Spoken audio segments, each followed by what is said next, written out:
What's up, bro? Okay, I got guys, back just we're in time. live. Yeah, Yep, you did. we're live, baby. We're Okay. live. Yep. Okay, for those of you that may not know, everybody that's currently up on panel, we have KJ with Off the Wall Prepper. We have Trenton. Oh, KJ is Navy. We have Trenton that is current Marine. We have Ralph that is Webb's Web, and he is Air Force. And we have Devil Dog that is Marine. And Josh at Skinner Farms is supposed to be our Army, but he was sick and he said he may be late. And so we're just going to have to wait and see if Josh shows up. But all of these up on panel are military and veterans. So how are you guys doing today? So far, so good. I like the Yeah. flag, KJ. That's awesome. Well, I just got I back did- from go ahead, Devil Dog. Get him. I just got back from feeding and Go watering get, dogs and horses. Peace. Oh wow, I didn't even know you had horses. I don't have horses. Oh, Sammy Godwin Honey, he Yeah. has horses and he's on vacation up in Colorado. So I'm going over there every day to feed and water his horses and dogs. oh wow. I got it. I kind of got it. Everybody in the chat, Trenton's camera is not working for some reason. So, yes, Wright's trapping is also Navy. So, but I mean, we can bring him up for a little while until Josh decides to. There he goes. Trent got it working. Hey, Got it now. Hey, You what's up? got it. there he is. What's wrong with it? He was faking you out. I don't know. I just let it sit there and do its thing for a little bit. Oh, there you go. Awesome, bud. Okay, we'll start with Ralph. Ralph, what years were you in service? I was in the Air Force from 76 until 83. What was So where was your boot camp at? My boot camp was in San Antonio at Lackland Air Force Base. What was And your boot actually- camp like? Oh, go ahead. Sorry. Actually, I think anybody will say it for any boot. The first 2 days, if you could go home, you would. But then after you kind of figure it out that it's more of a mind game than anything else, then it's really not that bad. Now, Air Force Basic is not as physically demanding as some of the others. We did have PT all the time. I mean, I'll just flat tell you, it's not. And Trenton's over there laughing. so, but I mean, it's like I said, it's more of a mind game than anything. Once you figure that out, it's really not that difficult if you can deal with the physical part of it. It's just more regiment. Now, I was very much into sports before that. So as far as being disciplined of getting up and having a routine of doing things was something I was very used to. So that wasn't that much of a departure from what I was kind of used to. But Were you boot ever camp is always a shock. No, I was not in a combat field. I was in more of an intelligence field than anything. Awesome. What was your MOS or I don't know what they We didn't have MOSs, and in the Air Force, my was actually not even what was normal. It was called a routing identifier, and it was 99125. So anything that started with 99, that was kind of, we have no idea what those guys are doing. We don't want to ask. So it was one of those things. Our mission, the symbol next to me is the AFTAC symbol. That's the organization I work for. And we monitor nuclear testing throughout the world. I've got another slide here that kind of shows what we did. I'll put that up just for a second. I don't want to leave it up too long. If somebody wants to go back and read it, you can. It just kind of explains a little bit better without me getting super technical about what we did. Bring you up for a minute. Do that.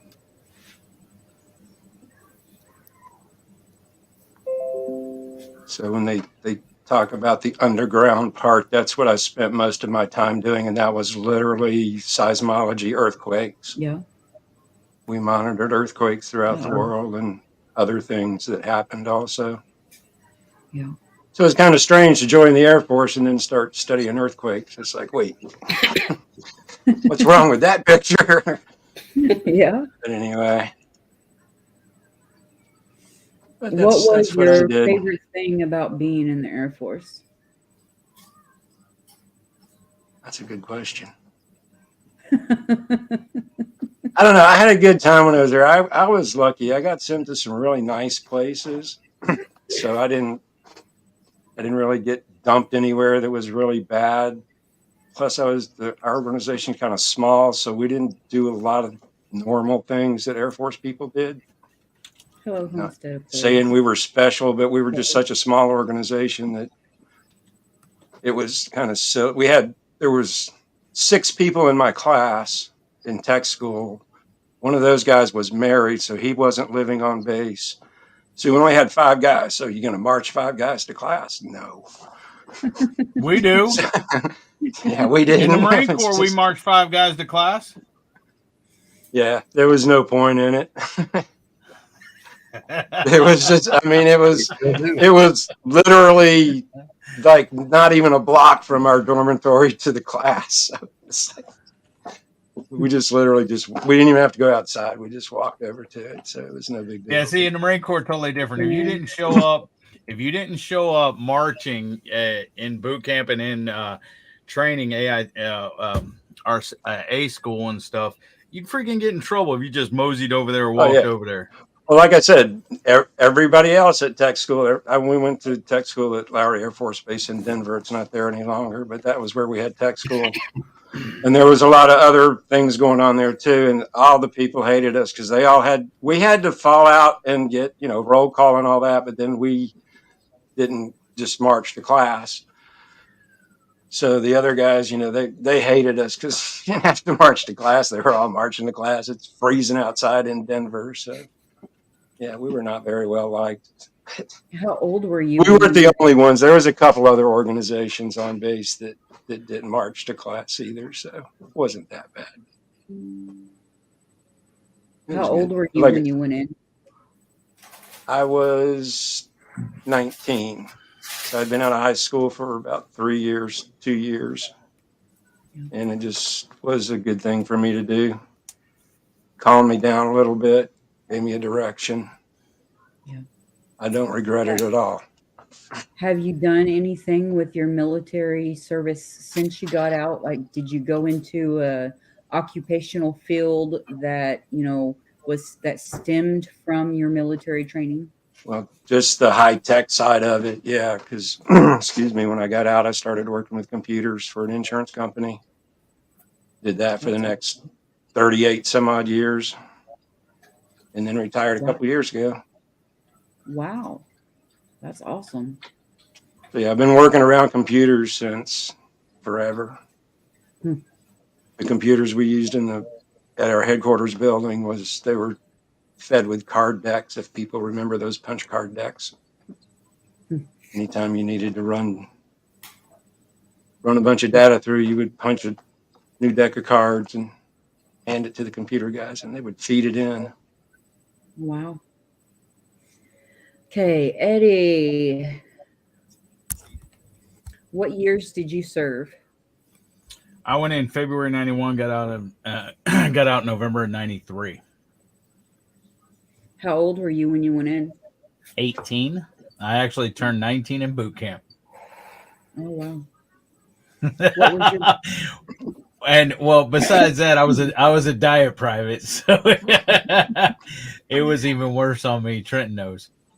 I had the big red stripes on my freaking skivvies and on my the sweatshirts and everything else we wore there. Actually, believe it or not, they did away with those. Are you serious? Yeah. How do they distinguish them now? more or less their body type, as well as we did like height and weights. And so if they were still overweight, they got a little extra PT. Well, when everybody else in boot camp, when everybody else went to mess or maintenance duty, I was in. Well, for that week, we were doing nothing but PTing and stuff. Gotta love it.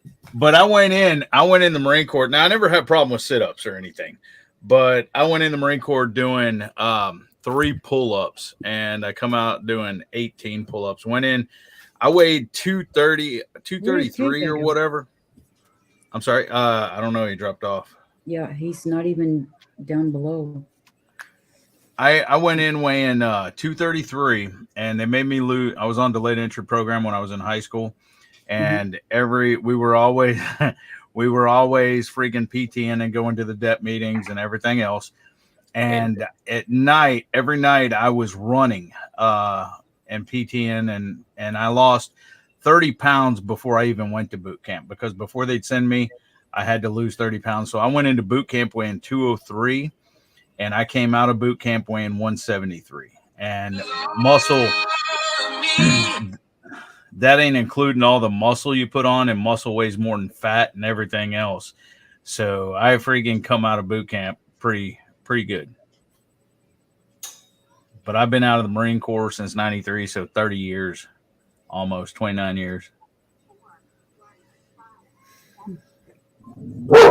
Hey, hush. What was your boot camp like? Well, here's the thing. When you were in boot camp, you hated it. And I went to MCRD San Diego. And so where'd you go, Trenton? You were Hollywood or Paris Island? Same place. You were Hollywood Marine? Well, Trenton knows that the airport is right there, and there's a big fence that separates MCRD San Diego with San Diego Airport or whatever. And those planes were taking off all day, especially by where you PT and stuff like that. And every day you was in there, you was wishing you were on a plane on going home. Yeah, I mean, I have all kinds of stories about boot camp, my time in, and everything else. Boot camp was the best time. I mean, when you get out of boot camp, you look back on it and you're like, man, that was a lot of fun and stuff. When you're there, you hate it. But then once you get out, you love it.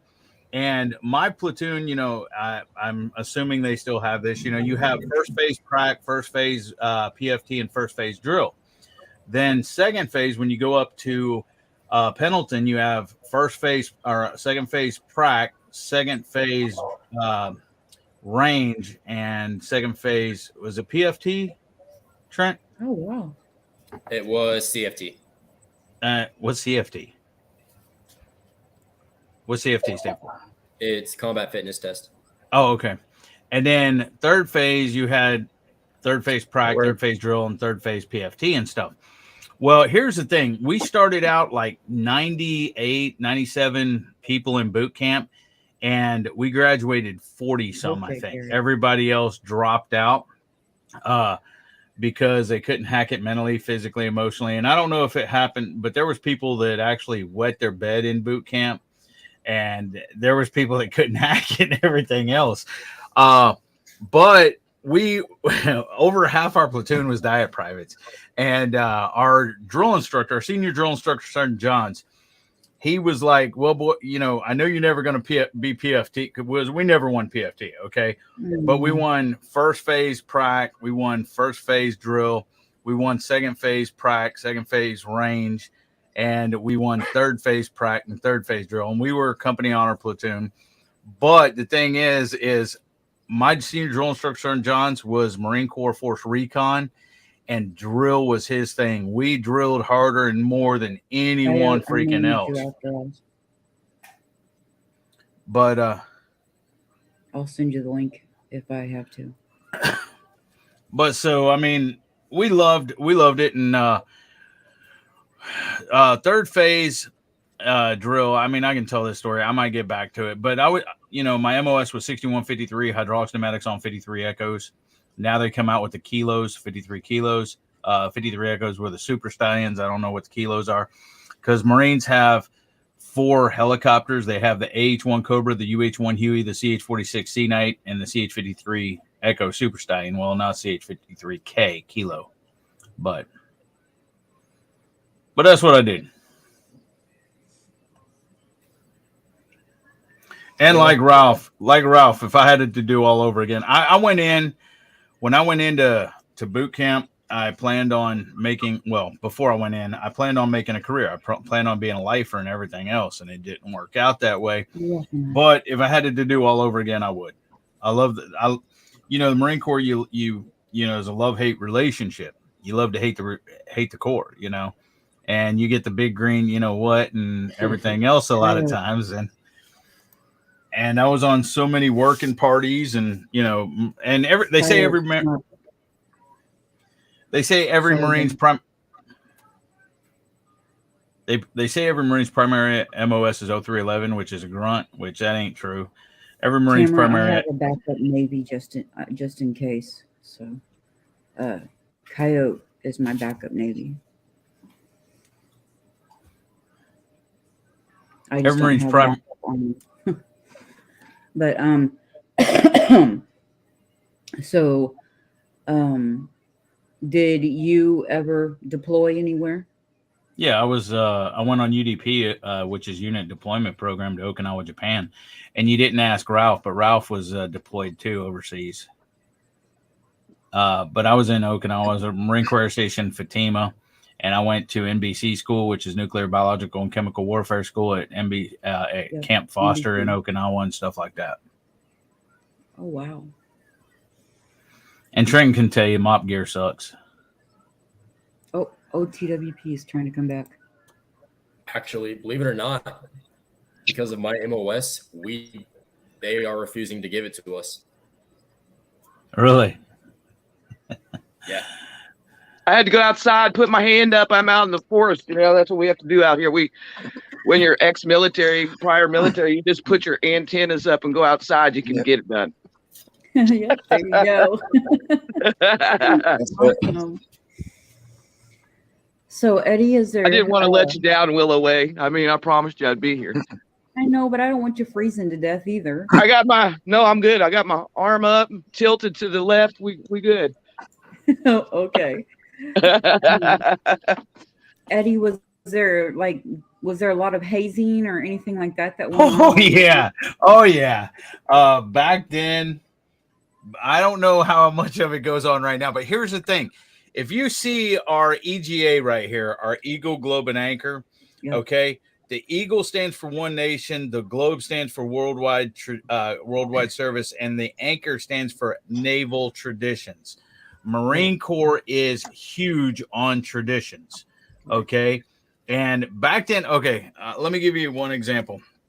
In boot camp, and we were in the gas chamber, and I'll give you a couple examples. In boot camp, we were in the gas chamber. They weren't supposed to hit you or anything else. And but the thing is we went in with our gas mask. We took them off, and they keep. And boot camp's the worst. I've been through the gas chamber several times. Boot camp was definitely the worst because they want you to taste that CS gas. They want you to have confidence in your masks and everything. Yeah, I am. I'm getting it right now. Oh, okay. They want you to have confidence in your masks and everything else. Give me 1 second. He's dropping Trenton's link. He don't have much. He don't have much yet, but there is his link right there. But he don't have much. Or I'm sorry. So took off the gas mask, and your eyes is burning, your nose is watering, your skin's burning and itching, everything else. And I was just about, and this was without the mask on, and I was just about to make a break for the freaking door. Okay. Well, the guy right beside me broke for the door. The drill instructor that was standing by the door grabbed him, threw him up against the wall, freaking punched him in the stomach as hard as he could. And I just kept jumping up and down like, nope, I'm not going. I'm staying right here. Another time, we had 4 drill instructors in boot camp. One got kicked out for bending a guy named Beck on light duty, and Beck was a little friggin' BF. You know what that is, Trenton. He was a little BF. His name was Beck. But so anyways, our motivator, you have drill instructors, and each drill instructor has basically different roles, kind of. We had two green drill instructors, and they were the buttholes of the drill instructors for the most part. Any of them could be, but your senior is basically, he's the man to go to. Now, he will bend you. Well, I don't know if they call it bending now, in different platoons, different places call it something else. Like bending is making you do, exercises, and they'll go sit-ups, and you drop to the ground, start doing sit-ups, and then go side straddle hops. You pop up and start doing, and they keep doing it. Well, they would take us to a sand pit to do this most of the time, but it could be anywhere. And our motivator, which was drill, the motivator had been in the drill field a little bit, and he was more laid back kind of and stuff for the most part. We had messed up in the squad bay or whatever else, and he's like, "Well, boys, y'all know I'm not allowed to bend you in the squad bay, so y'all just volunteered, push." And then when you pick up rank, especially when you pick up corporal, which is D4 NCO, you get pinned. And when you're in the aviation field, you pick up your wings or whatever, they will tape you to they'll grease you and tape you to a pole or something like that, where you can. There's all kinds of stuff. They used to, when you went on deployment, you went on the float, they used to have WOG Day and everything, and the two Navy guys will know what that is and stuff if they ever cross the equator and stuff. So yes, Marine Corps is steeped in traditions. There's a lot of hazing. That in the Marine Corps, there's in the aviation, the wing field, it's called stack. Okay, and it's when a bunch of your buddies basically tackle you. Well, everybody tackles you, and they create a dog pile on you. And it's just not a normal dog pile. They're jumping off desks, tables, refrigerators, whatever else coming down on you and stuff like that. So, yeah, there is a lot of hazing and a lot of stuff that goes on. What was your favorite part about being in the Marines? Well, here's the thing. Anybody that's in the military, I wanted to go places. I wanted to go on the boat. I want to go on a float. I want to go, and I didn't get to. But there was a lot of favorite things. For one, the brotherhood of the Marine Corps. Marine Corps' brotherhood. Whether it's past Marines, present Marines, future Marines, it's a brotherhood. And the Marine Corps is a cult, basically. And most Marines are proud to be in that cult, and they accept it. And that's something that, as a Marine, you take pride in, being in a cult. Okay. And, but one thing is they teach you is Marines take care of their own, whether, and once a Marine, always a Marine. So one of the proudest moments in my life was graduating Marine Corps boot camp. And I was told before I went in, you'll never make it through boot camp. You'll never. And me, if anybody knows me, I have more heart and determination than anything. And if somebody says I can't do something, I'm going to do it. That's just me. But I love deploying. I love the brothers that I made. I still keep in contact with them today. Even people like Trent, I consider family, and I would do anything for, Trent and stuff. My son, he's another, proud moment. But graduating Marine Corps boot camp's one. Deploying, going to see, and Trent knows this too. Being able to go places and do things and saying, been there, done that. And Trenton knows once you earn the title of Marine, unless you get dishonorably discharged or a bad conduct or something, once a Marine, always a Marine, and so it's a pride thing and everything else. But, that's, and, Semper, y'all all know when I enter a room, I usually say, hoorah. Okay. Thanks, Hoorah is a motivational thing. You can ask Trenton. Hoorah is a motivational thing, and it's how Marines greet each other. It's how Marines get each other motivated, everything else. And so that's what hoorah is. And then Semper Fi, Semper Fidelis, is Latin for always faithful. And that's why I say Semper Fi when I leave. And it's not just a Marine Corps thing. Now, one thing Trenton will agree with me on, I know, and any of the people on panel, Ralph, Coyote, off the wall prepper, is the only really thing that you can do real bad is say you were in the military, stolen valor. Say you were in the military when you weren't. Yep. Okay. people can use military terms. You know, they can say scuttlebutt or head or freaking, you know, oorah or semper fi or hooyah or booyah or whatever. I mean, it's words, you know. And so, and it basically, you know, they say flattery is the best form of, you know, impersonation is the best form of flattery or whatever. But it's the thing, like semper fidelis, always faithful. It's not just a Marine Corps thing. It was a Latin term way before us, you know, and it basically means always faithful. Now, in the Marine Corps, it means faithful to yourself, your country, your Corps, and your God. Okay.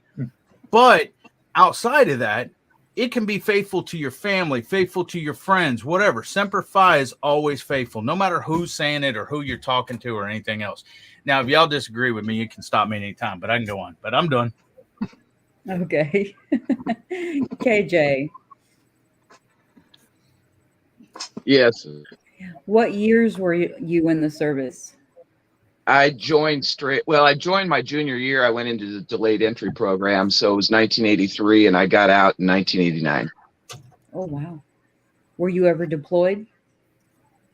Well, I was stationed out on an island in the Channel Islands, out off the coast of California. Awesome. What was your MOS? I was at ABF, which is a fuelie. But where I was stationed at, we ended up taking all types of jobs because there was a limited amount of military. There was only 500 military and about 100 to 200 civilian workers that worked for NOSC. And then we had a lot of CVs there, as well as it was the last phase of Navy SEAL training. And so there was one part of the island where all the SEALs were at. What was your boot camp like? I actually had fun. I had fun. I was the athletic petty officer. And so I actually taught people how to swim during boot camp. And so while everybody else was at Hell Week, I was at the swimming pool playing basketball. And when Devil Dog was talking about shore duty, is what we call it in the Navy, where if you get in trouble, you have to go and do push-ups and set-ups and things like that. I was actually a chit marker. So I walked around, and if you weren't doing what you were supposed to, I marked your chit. Or I pulled your chits, either way. And if I pulled your chit 3 times that night, you came back the next night. So I had a lot of fun while everybody else was getting up, doing all these things. I was at the pool for Hell Week having a blast. So, but I had a lot of good times in the Navy. Mostly working around the aircraft. I worked around a lot of F4s and 14s and 18s. I also sat on road guard for 12 hours during Hawk missile shots in the 80s. That was the first year I was in. I think I was like an E2. And that was a very interesting duty. That island period was a very interesting duty. So I enjoyed it. I had some serious accidents when I was in the military. I got electrocuted. I got ran over by somebody that was driving a tow tractor that was under the influence of drugs. I had some interesting things happen, but I watched 2 different aircrafts crash on the runway. I watched someone eject from an F-14. I mean, being on the runway, you never knew what was going to happen. And I think one thing that was really Coyote is showing a picture. Hold on 1 second. I'll bring him up. We lost an F-14 off the aircraft carrier. Wow. I'm sure that was something. Oh, wow. It's actually there's 2 different videos on YouTube, and in one of them you see the back of my head, and I'm doing the suspend thing. They screwed up on the launches, and yeah, F-14. Oh, wow. Yeah, I was chalking and pinning a F-14, and I just came out into the fleet, and I got disoriented underneath the plane. And when I came up, they show you these horrific movies during boot camp and A school about what would happen if you got sucked up in intake, and it's not pretty. So I come up, I'm disoriented, and thank God the guy that was the wingman that was under there with me, training me, grabbed me by my 2 legs and pulled me to the ground, because I literally got sucked up in front of the intake, and my headgear came up off my ear. I do have hearing damage right now. I'm doing some things with the military, the VA, to get some disability because I had some things happen that was definitely the military's fault. Especially the incident. I was in a very, very serious accident where someone lost their life, and those things are hard. But I wouldn't trade it for nothing. Would I go do it again? Yeah, I would. The camaraderie in the military is something. It's something that can't be replaced. They break you down during boot camp and they build you back up into this working machine, and it's awesome. Hey, Wendy. Exactly what they do. Excuse me. I believe LB was in Army. Women Outdoors. I'm pretty sure she was Army. Okay. I know Josh still ain't here, and we still ain't got an Army person up. And you were LB. talking about getting sucked up in an engine. I saw somebody actually, yeah.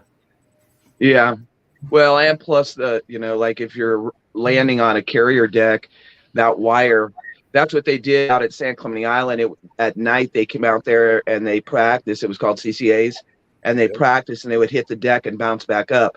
And then during the day, they would catch the wire. But new pilots came out there and they called it the Rock. We had millions and millions of dollars worth of planes that were dumped off the end of that runway from them not catching the wire. It was a very interesting duty, that's for sure. I've seen the wire snap 4 different times. Wow. I'm sure that's a very, very dangerous situation. Absolutely. I think the worst thing that I've seen is we had an H1 come in, and an H1 for people that are civilians, it's on like skis, and it hit. And when it was coming down to land, it tilted sideways and it went all the way over. The blades hit the deck. And when they hit the deck, it was like razor blades shooting throughout the air.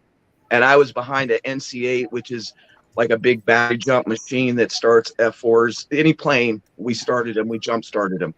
And when that sucker hit, it was like razor blades flying through the air, and we all hit the deck. And no one got hurt, like severely hurt, but people had cuts and stuff. And it was one of those situations that you go, oh shit. Yeah. Now, I forgot to say something. The thing is you were talking about everybody's boot camp and everything else. Well, Marine Corps calls it boot camp. Everybody else calls it basic training, I believe. Hey, how you doing? Now, here's the thing. Everybody else's basic training is 8 weeks, okay? Marine Corps boot camp is 13 weeks. And then you go home on leave, and then you go back for 4 more weeks of MCT, Marine Combat Training. After you're out of MCT, so that's a total of 17 weeks. And then after MCT, then you go to your A school, which is if you're a grunt, you go to ITV. Yeah, AIT, Advanced Individual Training. Or if you're a winger, you go. Well, I had another 6 months of my MOS. I was stationed at NAS Memphis, Millington, Tennessee. And then after that, I was 3 more months at Tustin, California. But that's all I'm saying. I just had to make that point. I don't have the paid version of StreamYard.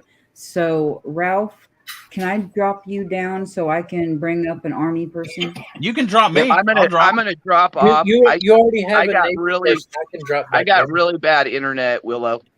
Thank you for having me, but I got really bad internet. I'm gonna try to watch it, but I'm gonna drop down in the chat. And thanks for inviting me. And I think this is a really good live.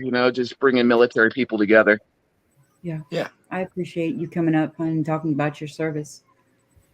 You got it. Y'all have a good night. I'll be down in the chat. Okay, babe. Hey, Trenton, where's the baby?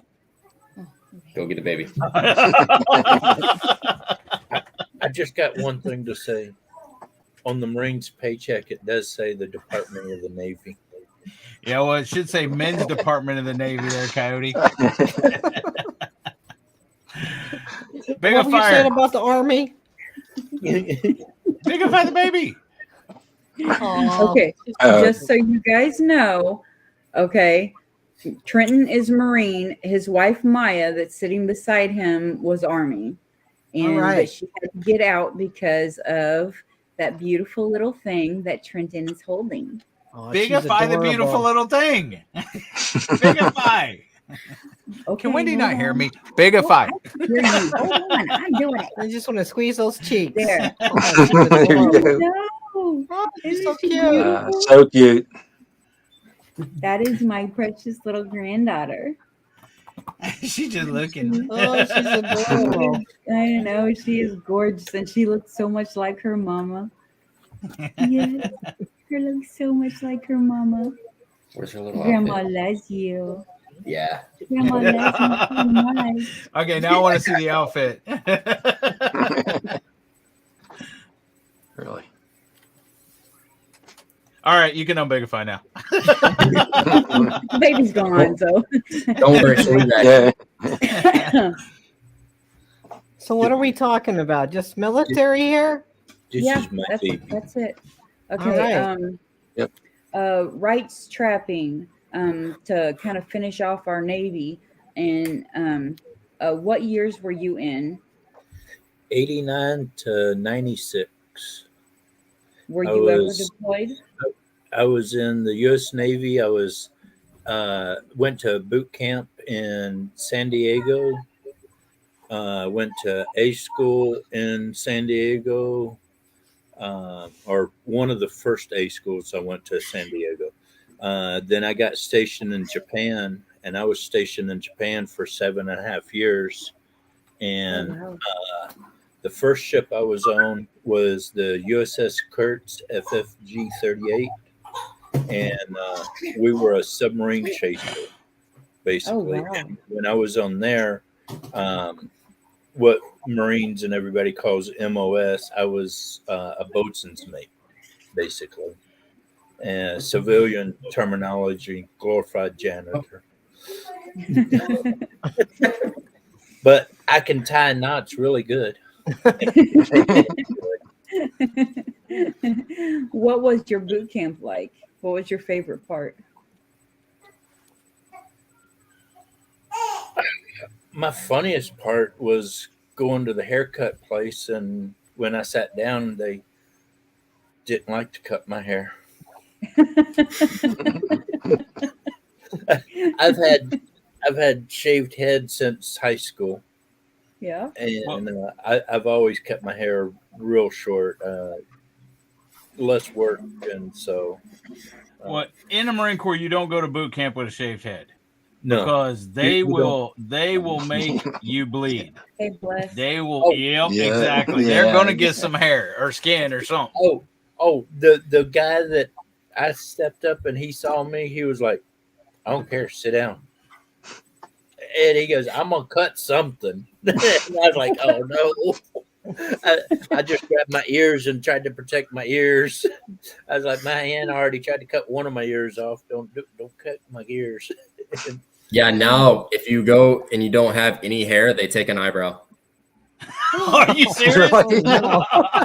Yeah, they'll take an eyebrow because you got hair here. So if you already go That's completely funny. bald, they'll take your eyebrows. Oh man. Oh, wow. No way. But our boot camp, we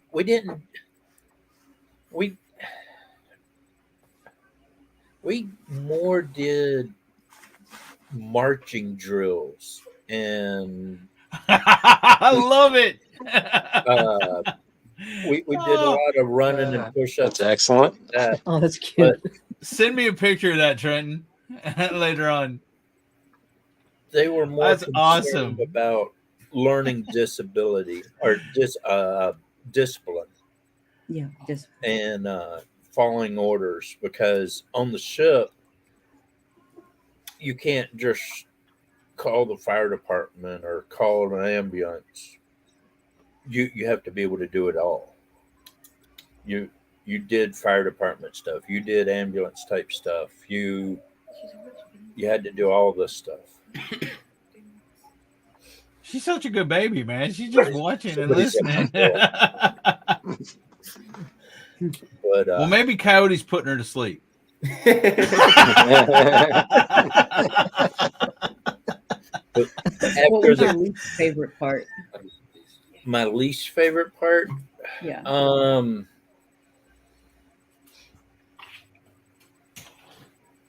dealing with all the other whiny people, because I was raised in a military family. My dad, my granddad were both Navy. My uncle was Air Force, and so I've lived the life. And Blanket.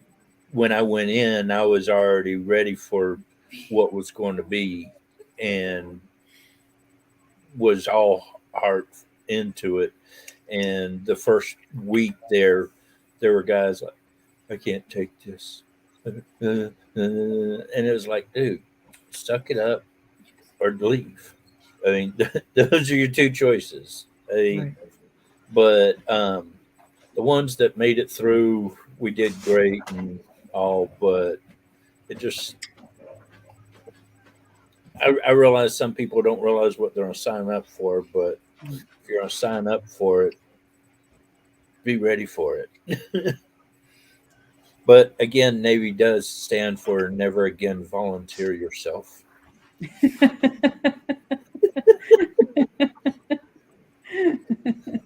And when I went in the service, you could still haze people, touch. I mean, it wasn't uncommon for the drill sergeant to hit you in the bridge of the nose with his hat or whatever, and you end of the day with a scar across the nose right there from where you got hit from the brim of his hat so many Yeah. times if you were a mess up. But and I didn't like the bathrooms. We didn't have doors.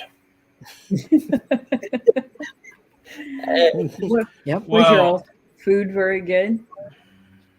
Um, Mm. you know, I better would have better than rather Marine Corps. I,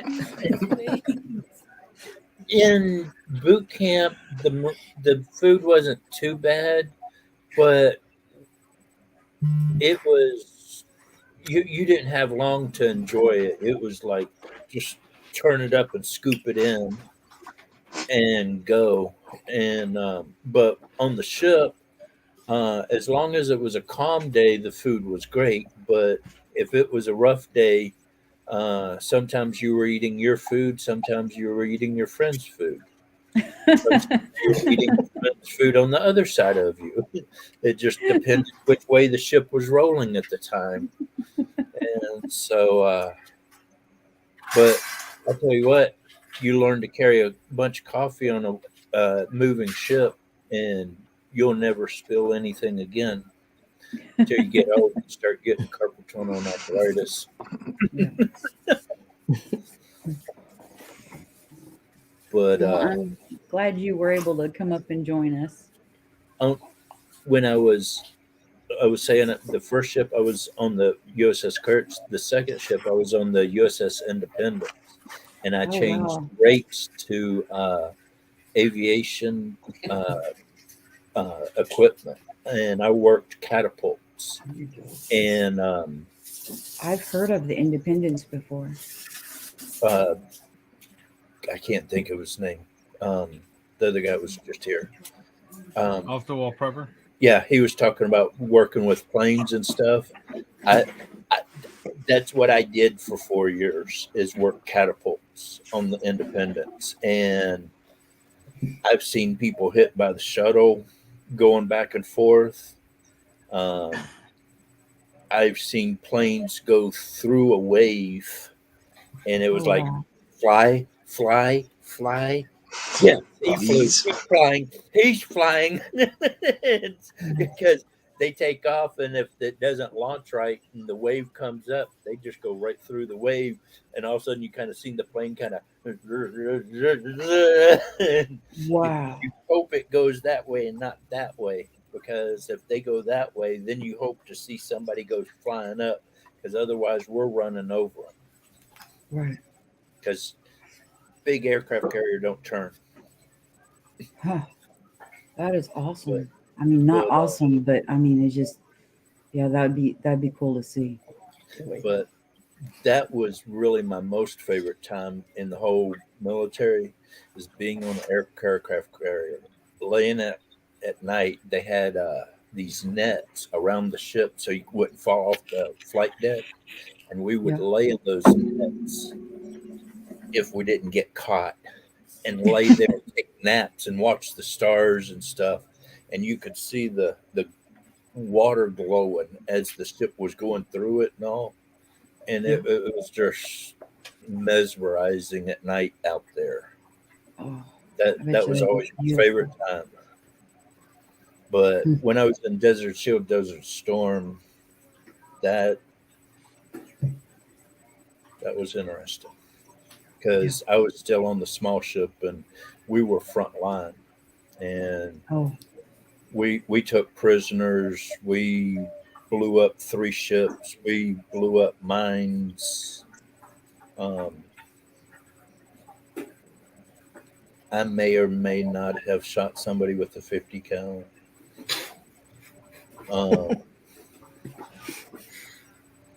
Well, may or may not. The gunner's mate was supposed to be on the gun. I was forward lookout. I shouldn't have been on the gun at all. The guy on the mine laying boat, the enemy, got up and goes da da da da da with an AK-47. Bullets hit all the front of the ship. The gunner's mate shit his britches and ran off. So here I am with a Stinger missile dude over here and a Stinger missile dude over here, and I've got headphones going. Well, I'm from Alabama, and I'm a good old country boy, and I know how to handle my stuff. I jumped over there and took care of business, and captain came up and said, "Where's gunner's mate?" He's over there crying like a little baby, cleaning his pants. And the captain goes, "Well, you got 2 choices. This happened or this never happened. And if this happened, you're going to captain's mess because I told you to stop shooting because SEAL team was coming around." I was laying cover and fire. If you look on the front plate right there, there's 3 bullet holes that almost hit me.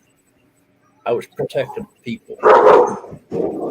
And nothing else was ever said about it. So it may or may have not happened. As far as the Navy's concerned. Right. Right. So LB, how are you doing, hun? I'm doing good. How about you? Dragonfly's asked real quick, right trapping, were you in the fleet with USS Forstall?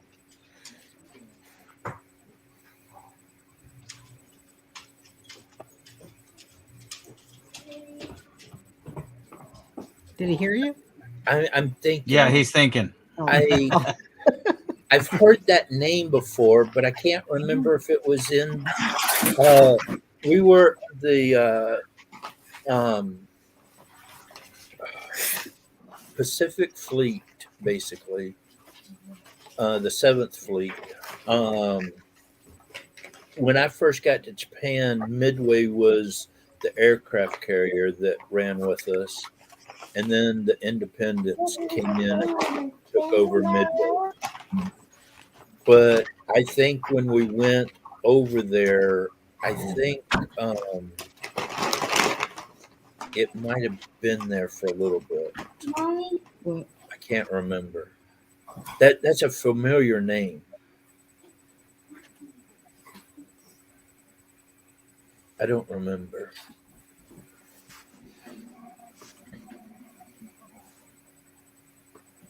Getting old, I can't remember certain things.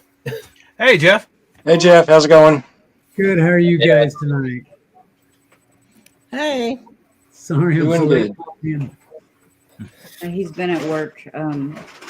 He was retired, but he got called back to the power plant to help take care of a project, and then he'll be retired again. It'll only be for a few weeks, so we hope. Oh, hopefully 1 week. I'll tell you what. Hold on, baby. Good, buddy. When my daughter was younger, she always told everybody, "Daddy's disabled and retarded." I agree with her. I'm like, no, it's retired. Yeah, who That's you got on funny. here? There's I Ralph. agree with her, Coyote. Eddie. There's Eddie, There's Trenton, your son. And LB, this is Coyote. Coyote. It's good to meet you. Nice to meet you, sir. You don't have to call me sir. I was Southern raised. I call everybody sir. Yeah, It's like, instilled in our heads. yeah. Yep.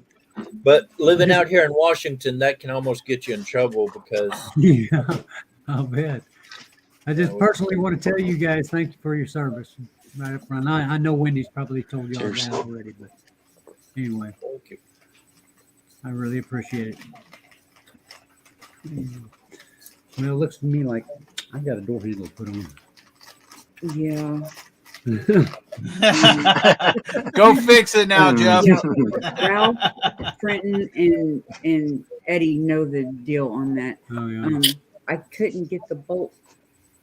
It'll go all the way out to lock the door, but when you go to unlock it, the bolt won't go all the way in. The deadbolt. Yeah. Huh. And then the bottom, Jody and them, I guess, stripped out that screw, and so I can't figure out how to get that bottom part off. On the new door. Yeah. Oh heck. Yeah. You worked on that Oh. today? Yeah. Home bartending with John, me and Coyote. The answer to your question is me and Coyote. Would you What? get me a He ring? asked who else was in Desert Storm. Me and Coyote was in during Desert Storm. Oh, Hunter. I was over in Maybe Desert maybe- Shield and Desert Storm. Yeah, I know, me too. Maybe LB, I'm not sure what her how long she was in. I had just went into the reserves. So I was going to get deployed, but I didn't. Yeah. Thank you. I got hurt so bad they told me I was done. I didn't have to do my 4 years reserve. And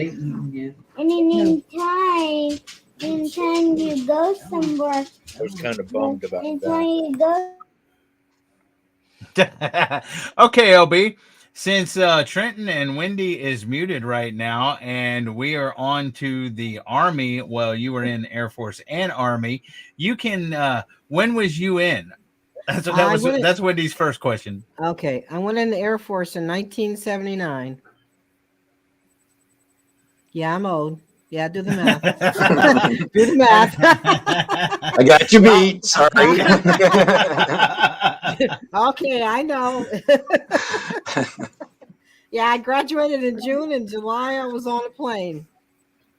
So, yeah, 79. I went from 79 to 83.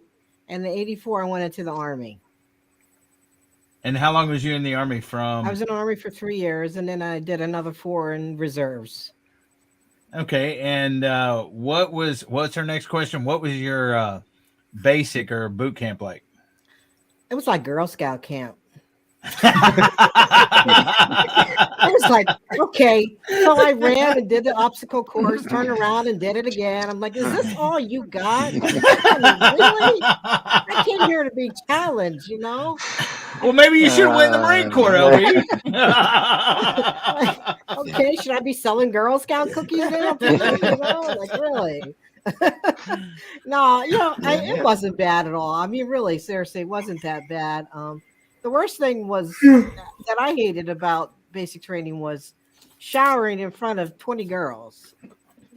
So the first time I did, I wore a bathing suit in there, and my drill instructor came in. What are you doing? I'm not taking my clothes off. After that point, yep, I had to. Yeah. So. Well, I don't know how Coyote's restrooms were, but in the Marine Corps, when you were sitting. Okay, in boot camp, whenever you had to go to the restroom, everybody went to the restroom at the same time, and you would triple up on the pissers, and on the crappers, there was somebody sitting straight across from you. Yep. That's how it was. Yeah. We had lines in front of the shitters, and you had what? We had, like, one wall was all the poopers, the other wall was the urinals. Not in the Marine we had Corps. the shower room was a big room with shower heads all over. Yeah, it. you had a just silver went in pole there went up. and- Yep. You had a silver pole with like 3 or 4 different nozzles off of Yeah. them. But in the Marine You Corps, had it wasn't crappers on one side and pissers on the other. You had It was to crappers line on both up. sides. You're facing somebody. You had to, we were in line, so you were standing there watching the dude in front of you take a drink. And it's like, dude, squeeze it out, dude, because I gotta go. There was no privacy. You know? Yeah. They took your dignity away from you, you know. They honestly did. Yeah, I mean, it's like, okay, whatever. But you know. but they want to break you down. Mm-hmm. They want to get you to a base level, and then they are build you Yep. back up to what Yep. they want. Yep. And that is where you get your camaraderie and your brotherhood and sisterhood, and you start relying on your people. But see, Marines normally, when you went to boot camp, you stayed with your people. Mhm. Army Yeah. was pretty much the same way. Navy, once I got out of boot camp, I never saw those guys again. No, that's not Wow. true. Wait, that's not true. When you're in boot camp, you stay with your same people. But once you graduate boot camp, in MCT, there's a lot of the same people, unless somebody got recruiter's assist or something like that. There may be a few more. But once MCT was over, y'all went to all your different A schools. There's only one guy when I was in boot camp. He was from a sister platoon that I knew because, like I said, we never went on mess and maintenance. We both went to it wasn't MRP, it was something else where all we did was work out. But me and him knew each other from there. And when we went to MCT together, we went to our A school together, and we were dropped in our same, and we weren't on the buddy program or anything, and we were dropped at the same squadron, HMH 466, the Wolfpack. But all my other buddies I never seen again from boot camp. Now, I have reached out and found a few of them, but that was it. Sorry, I'm encroaching on LB's time. This is LB's time, Coyote. Sorry. I'm good. And Wendy's back. She can now do the interviewing. What was it like being a woman in the military? Back then, I had a male and a female drill instructor. So, I mean, she was worse than him. She always picked on me all the time. He's like, I mean, I was a latrine queen for, 8 weeks. That or a child runner, I mean, said. So, it wasn't bad. I think the worst was when I went overseas because I had to spend a year in Turkey. And for American women in Turkey back then was bad because, the men treated their women a lot different and they expected us American women to do the same. Like, I'm not going to walk 5 feet behind you. I'm sorry. So I got in trouble a couple of times for that because we had to abide by their laws and their rules. I mean, that's how the country was. Today they had a birthday? Yeah, and they were Pokemon too. Really? That's why. Sorry. Can you ask me what I did in the military? In my friend, He's excited because Daddy got home, and so he's got to tell Daddy Yeah, I hear about you. school today. So, but what was your favorite part about boot camp? I don't know if Eddie asked that or not because I was listening to him. Favorite part. Was there a favorite part? Having blanket parties for people. We had several of them. We had a girl who never showered. She would not shower, and I swear to God, she smelled so bad that we just tied her up and put her in the shower with soap, just putting soap on her. Yeah, we had a guy like that in tech school that we basically took out back and said, "You will take a shower." Oh, she was bad. I mean, for a Yeah. woman to smell like that, it was horrible. So Yeah, this guy even bothered us. So he was really bad. yeah, PTSD service dog. Do That's not distract. awesome, Coyote. So yeah, I mean, it wasn't bad at all. Not a disability advisor. I hear you on that. Yeah, definitely. For my dog's new vest. Oh, okay. So now he's got patches to wear. But I love this one. Yeah, that's awesome. I like that. Yeah, I like that too. Amazon. You were in 2 services, LB? Yes, I went into the Air Force 1979, and then I went into the Army in 84. Did you have to redo the boot camp when you went into the Army? I had to do 4 weeks of it because, of course, things were different in the Army. And then I went straight to AIT school after that. They sent me to Arizona.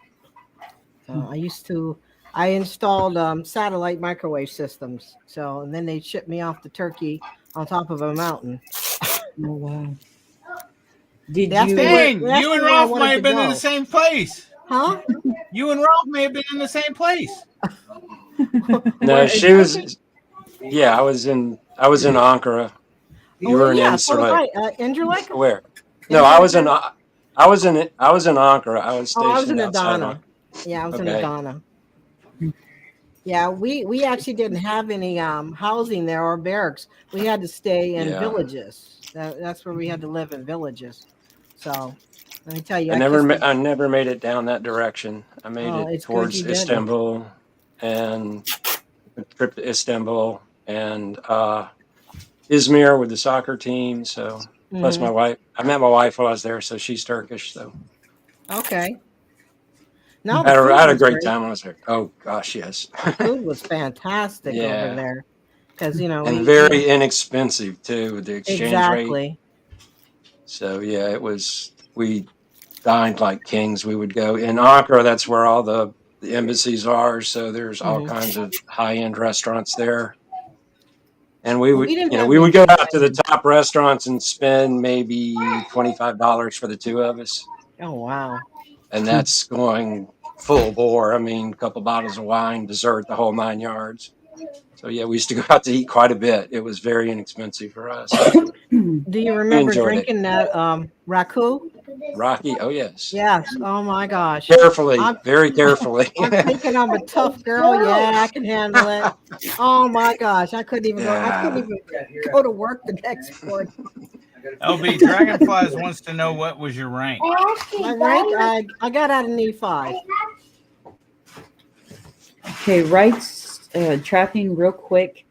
Grace and Fire wants to know if did you work with a SD organization? It says we went with Canines for Warriors. Did you work with the SD organization rights trapping? Service dog. No, I did not. I told them I wanted a blue healer, Yeah. and they told me blue healers could not be service dogs because they were not trainable. Candy. And so I went, and I got online and I found me a blue healer, and I bought me a blue healer 8 years ago, and Dingo goes everywhere with me, and I've trained him myself. And if you really look, there is no real service dog license, patch, certificate. They're all really just a gimmick. For the longest time, I never had a vest or patches or anything. So I just tell people, leave him alone. He's my service dog. And all I got to do is, yes, he is working and he does provide me a service. So, and he's very good at what he does. If I have a panic attack, he calms me down. If I drop something, he picks it up. If I fall down, he helps me get up. He's getting a little older, so I got a new dog that I'm trying to train, but she's from Texas, so she's a little hard to train.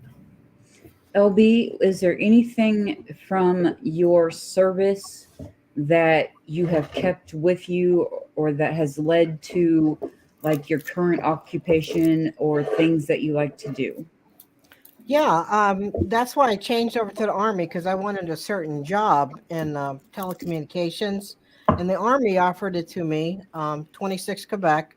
So I was a microwave satellite systems person. So what I did when I got out is I got a job offer in doing the same thing in the civilian world. So that's what I did for the next 30 years almost. So yeah, I mean it's it was a skill, and ended up going to school, and that's what it stayed with me. So when Somebody was asking you're- me, is it rate or rank? I mean, rate as far as the rate of pay.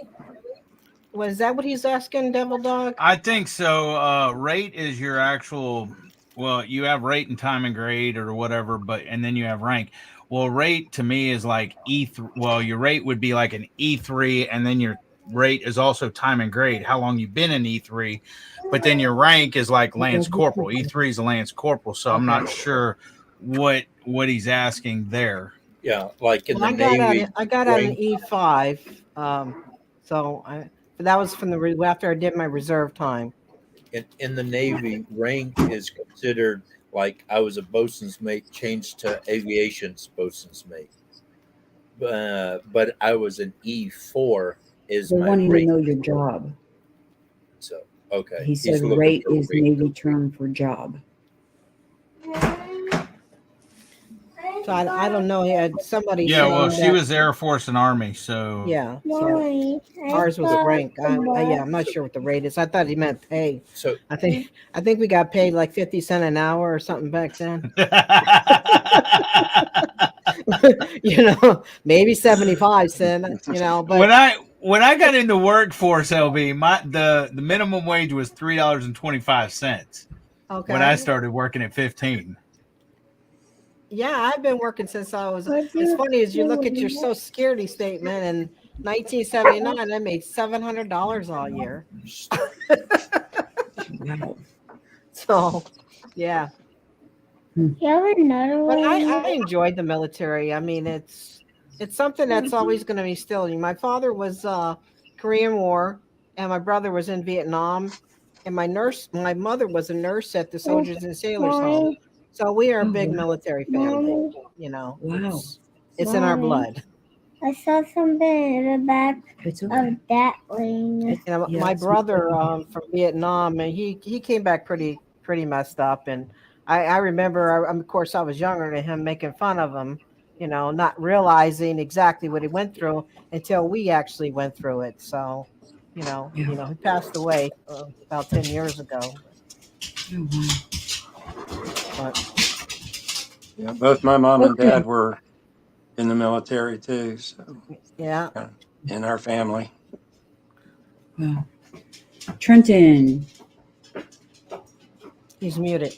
unmute. Yes. You are current military. Yes. Where did you go to basic training? I already know this, but everybody in chat and stuff may not. So I went to boot camp June 7th.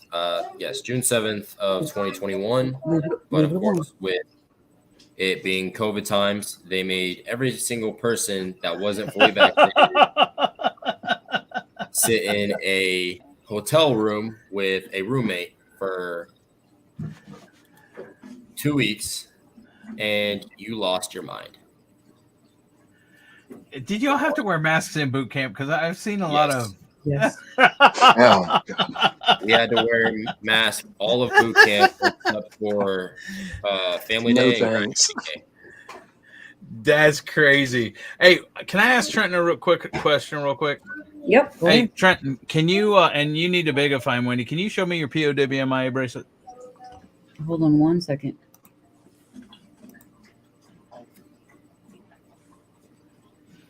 For all y'all that do not know, that is a POWMIA bracelet. It remembers people that are prisoners of war or missing in action. And as you can see there, it tells all about them. Yeah, Jared Smith. And Trenton wears that. was Trenton wears military. that all the time. I've seen it on him several times. He was killed in action on 26 August 21. Yep. He was. And he was a Lance Corporal in the Marine Wellington. Corps. Thanks, Trenton. Yes. Okay, Trenton, you did not get. You LB. did not get a leave. It's Woolly Bear. Boot camp. That's funny. You left your boot camp. You graduated the day before your birthday, and you September left 10th. boot. And then You left we boot immediately camp. went straight over to MCT. Yep. How old was you? How old was you when you were in boot camp? I don't know if you've seen the photo, but there's a photo of me getting absolutely blasted by my kill hat. And I didn't even know that that photo existed until After he got out and came home. no, you sent me Oh, I the sent it. letter Yeah, that that's had a right. picture, and you said you were Facebook famous. I was like, no way.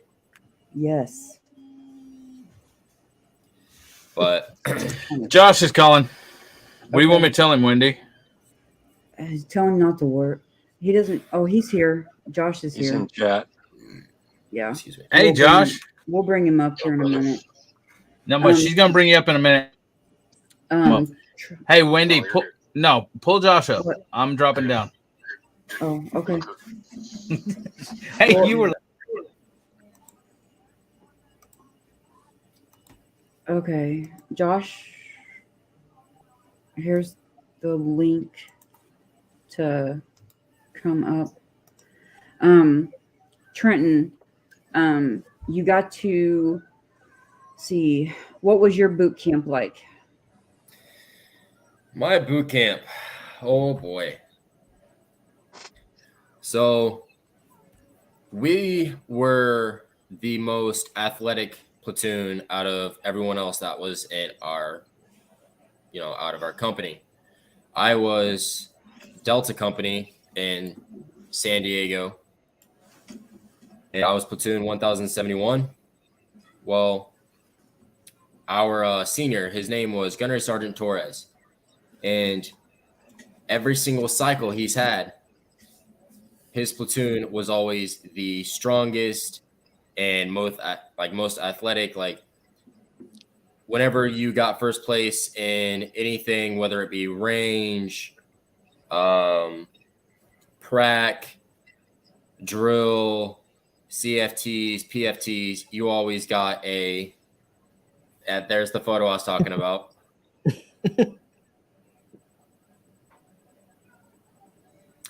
That was Sergeant Cruz, but you always got a trophy, and the platoon with the most trophies got honor platoon. Well, we obviously had all the most because of mainly our athletics, and so we ended up getting honor platoon. Well, our senior, Gunnery Sergeant Torres, every single cycle he had, he made sure that his platoon was always the strongest. He told us that we could do something, just make sure we didn't get caught, which was when we're supposed to be in our racks going to sleep, he recommended doing workouts such as abs, whatever you could do in your rack, which was mainly abs. So just crunches, leg lifts, legs, scissor kicks, suitcases, in other words, V-ups. He would recommend doing, as well as anytime we were outside the chow hall getting done, eating, while waiting on other recruits, we would have to sit there and crank out a max set of pull-ups every single time. And as soon as our arms would give out, get off the bar, go back to the line, and then we just keep doing that cycle until everyone was finished eating. Well, we weren't the best at drill. We had a platoon IT as soon as we went up north, and that's because of failing final drill. Ooh. And as Double Dog was saying earlier, you had first phase, prac, drill, second phase, third phase, fourth phase, etc. They did away with that. Yes, we still had 1 through 4 phases. It's just first and second phase was your prac and drill. Like you always did. We did final drill right before we went up to the Teddy. Pendleton area, so that way we could do range, crucible, the Reaper, etc. Well, we also had third phase prac, so we did have that, and whoever got the highest score, like whatever platoon had the highest overall score, got the trophy for the prac. Well, we unfortunately did not, and we missed it by 1 point. Our senior was not happy.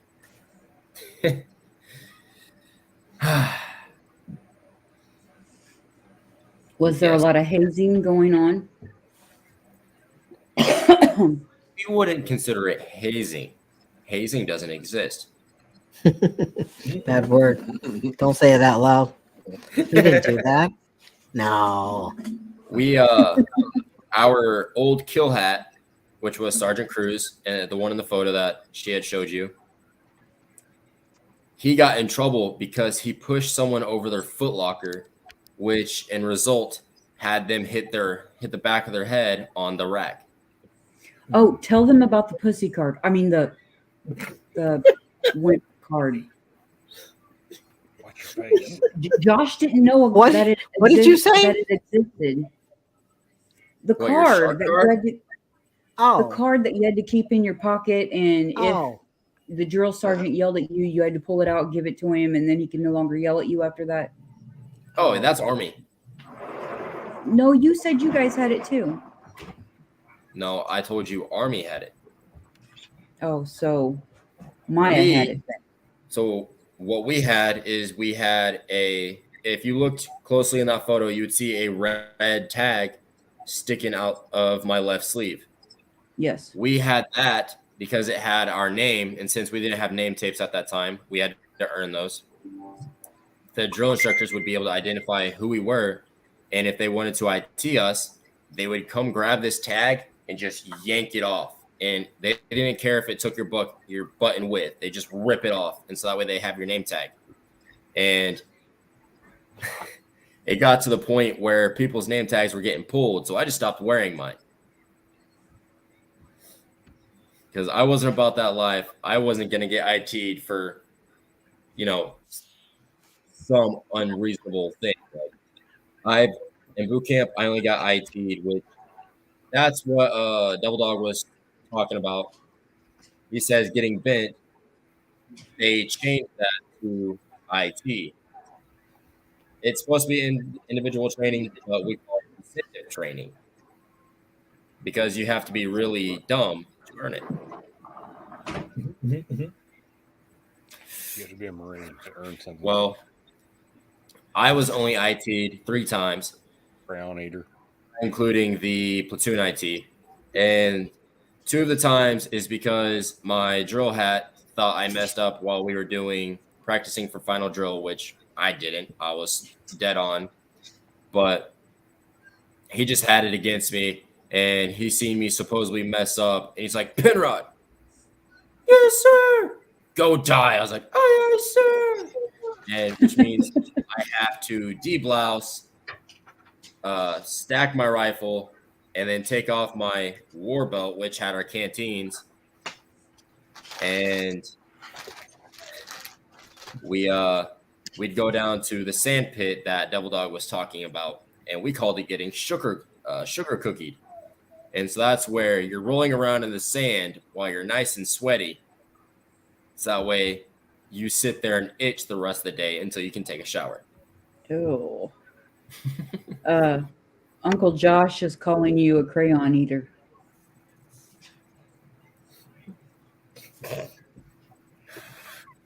Yes, my favorite one is red because it tastes like strawberries.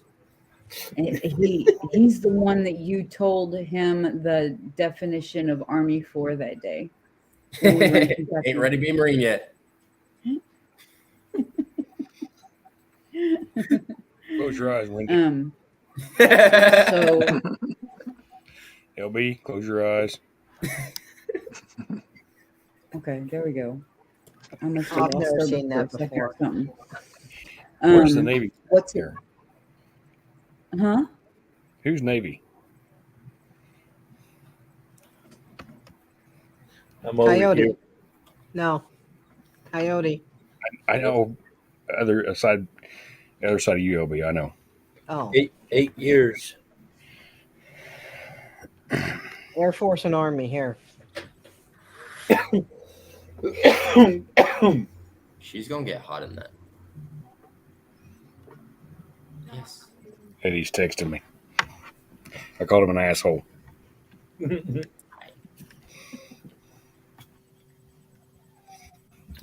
But back to boot camp. So we would do things that other platoons wouldn't. Like for our CFT, we would sit outside and we'd practice 24/7. We'd get these things we like to call blue bellies. So it's just pretty much a hollowed out grenade shell. And we use that for our CFT because it's a combat fitness test. And it's pretty much testing your endurance to see if you'd even make it in the battlefield. Well, we had blue bellies, and that was, insignia. Like, it was making you. How would your mom go? I don't even know. I think she might have lagged out. But we would have to, go through our entire course, and then at the very end of it, Okay, we would have to throw this blue belly. I lost internet. I was worried that it.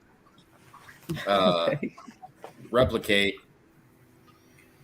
being absolutely winded and tired, but still having enough strength to manage to throw a grenade to a certain point. And if you didn't, you were dead. And if you threw it too far, your enemy survived. Well, in CFTs, if you make it inside this certain area, you get a hit, which knocks off 5 seconds off your time, which you strive for. And then if you miss, it adds 5 seconds. So, it's kind of that incentive to actually, going out there and making sure you get that hit. Well, one day we were outside throwing blue bellies just to get in the habit of it, get good form. And someone in my platoon, bless his soul, he managed to get domed in the eye by this blue belly. And keep in mind, this blue belly is completely complete steel. It's relatively heavy. And the reasoning behind that was our senior had called a ceasefire, so everyone stops throwing. Well, someone didn't hear it in time, and they tried to stop their throw. Well, that turned into them releasing it at a bad time. And Eddie, you want to come back up? This blue belly flew all the way over and managed to smack this guy dead in the eye. Well, from the sound of it, it sounded like it hit the bill of his cover, but in reality, it actually hit him and then turned around and shattered his eye socket. And what's even worse is I was like 5 feet from this dude. So if he would have been 5 feet towards me, it would have been me. Wow. And then you just heard that distinctive, the snap, the thud, and you knew that a bone was just shattered. Wow. And I know that's something that's bothered you a lot since you were in. And his eye actually swelled up to the size of a plum. It was all dark and purple and black, and his eye was almost ruptured, as well as he ended up getting dropped medically. And as what sucks even more is when we were coming back to the depot and we're in the chow hall after earning the title Marine, we had actually seen him. His name was Chestnutwood. Wow. So, what is your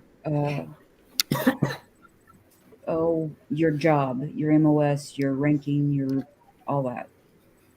My MOS, I'm a 1391 bulk fuel specialist, so I deal with fuels all day and water. Pasta or salad? We rarely deal with fuel unless we have a fuel site going on, and even then, that's once in a blue moon. Or the last time we had one was do you remember? Was it like September? Fuel farm. Last time we had a fuel farm was like August, September, maybe early October. And you would always have to stay on duty in case something happened, something caught fire, something ripped, tore, et cetera, and that was always not the funnest thing, because they just walk up to you and be like, hey, get fucked, you got fuel farm, and you're like, and then you'd always be trying to bribe someone to take it for you so that way you didn't have to stand it. I don't. Which never worked because no one liked fuel farm, because we've got this area that we call the bottoms area. And so you've got our main shops, and then you literally have to travel down this hill where there's 6 green warehouses. And so that's what we call the bottoms area. And that's always where it is. Yeah, If you have a vehicle, you'd stay in your vehicle the entire night, depending on who you had as an NCO. Like me, every single time I got lucky, and me and the NCO I was on duty with would always just sit in our cars the entire night, which wasn't good because it was really hot, and so you'd have to keep your AC on the entire night, which to do so, your car would have to be running, and so that just burns gas. Like you could be at a full tank, and by the time you wake up and you're about to get off duty, you're almost empty. Because it would be an 8 to 8 shift. Hey, where are you stationed? What rank are you right now? I am stationed in Camp Lejeune, and I'm currently a Lance Corporal, hoping to pick up Corporal next year. Do they still have MCIs? Marine Corps Institute? Like back when I was, Josh, get back up here. Yes. Like we have Marine Corps Institutes. You would take like finance or fundamentals of an NCO or whatever. Yes, we do. We still have those, but we no longer call them MCIs. Like we only say MCI for like certain things, but as far as that goes, it's just we've got this thing called MOL, and it has everything like our individual medical records, so that we can see what we have to get done, such as shots, dental, hearing, vision test, etc., as well as it's a place we can view our orders, our training, etc. Wait, didn't you get hurt here recently with your collar or something? Okay, did your mom? My right shoulder. Did your mom tell you what I told you? No. Wendy. I probably didn't. I've been so busy with holidays. Listen, and Trent, everything, this is very important, dude. It's very important, and Coyote can attest to this, and anybody else. Long past your military career, anything that happens to you, when you get hurt, injured, anything like that, always go to medical. Make sure it's documented and stuff like that. Okay, because get copies. Yes. Well, yeah. Get copies, keep copies, whatever, because later on, anything that was initially stemmed to that, because you will be fighting the VA on this tooth and nail, and you'll have to prove that it happened when you was in the Marine Corps, that it was a result of when you was in, and everything else. I've been fighting the VA for 25 years or more, or whatever. And so if you have documentation, like when I hurt myself majorly, we were out in the field. Okay. That's how mine happened. And I went to the corpsman. The corpsman back then, I don't know if it's changed, but the corpsman back then told me take 2 Advil or Motrin or whatever and don't come back. Ice it and elevate it. We went on a night hump that night with an 80, with the packs out. We had Alice packs, but 80-pound pack on our back and everything else. I kept stepping on rocks and twisting it. Only hump I ever fell out of. And I never even thought the corpsman documented it. Well, because he did, that was my saving grace with disability and everything else, because ever since then I constantly roll and sprain my ankle. I have a tendon that is split. I never went to medical, but they show previous evidence of trauma there, which means probably a fracture or something. And besides the split tendon and the fracture, I have arthritis and everything else in my ankle because of it. And I say get copies of everything. Don't rely on them. Yeah, sometimes it disappears. Sometimes I've had veterans try to get their medical records or whatever, and they supposedly can't find them. They told somebody that the buildings that held the records before it was computerized burnt down, and there's been all kinds of crap. So if you do I've had that. Well, say I was stationed in Japan. In the movement from Japan to the States, half of my medical records got lost. Oh, wow. Yeah. So our medical records, the entire medical jacket, it stays in medical. And in order to check out, you have to go to medical and get your medical record. So that way, like every single injury you have gets printed off and put in this medical record. So that way, all you have to do is take this and go straight to the VA. It was the same in the Navy, but when I delivered my medical record that was about that big to back then we had point, somehow in the checkout process, half of my medical record got lost. Yeah, back then we had MRBs and SRBs. Our MRBs were medical record book. Our SRBs were service record book, which has all your training. Yeah. Okay. And then the MCIs was Marine Corps Institute. It was like, in order to get promotion, promotions all depend on time in service, time in rank, or rate. And then you have certain things you have to do. Like in order to get promoted to Lance, you had to take the MCI fundament, or not finance or whatever. In order to pick up Corporal E4, you had fundamentals of an NCO and stuff like that. You had to take in the MCIs and stuff. But anyways, yeah, we had the same. For us, they no longer have that. So, and they were red books. They were red covers. No. So for us, PFC and Lance are given to you, but in order to pick up Corporal, Sergeant, Staff Sergeant, there are things you have to do. Like, in order to get Corporal, you have to attend a Lance Corporal seminar, which supposedly teaches you how to be a better Lance Corporal and supposedly gets you ready for the next rank, which is Corporal. NCO Blood Stripe. Did you already? Yeah, a lot of people don't know about the Blood Stripe. Hey, did you already take that course? Yes, I've already done. So in order to even get on this course, you have to have Leading Marines done, which is pretty much the prerequisite to the class, which I have Leading Marines done and I have Lance Corporal Seminar done. So now I just have to have the right JPES as well as enough time and grade to pick up the next rank. And the weird thing is I've never been non-rect, which is weird because if you are a PFC and you don't have like Leading Marines done or Lance Corporal Seminar, you can do Lance Corporal Seminar as a PFC and a Lance. They prefer you to do it as a Lance. That way you can pick up Corporal sooner. You're supposed to get non-rect if you don't have that done. Well, I was never non-rect. They were just like, he's a good Marine. We'll leave him be.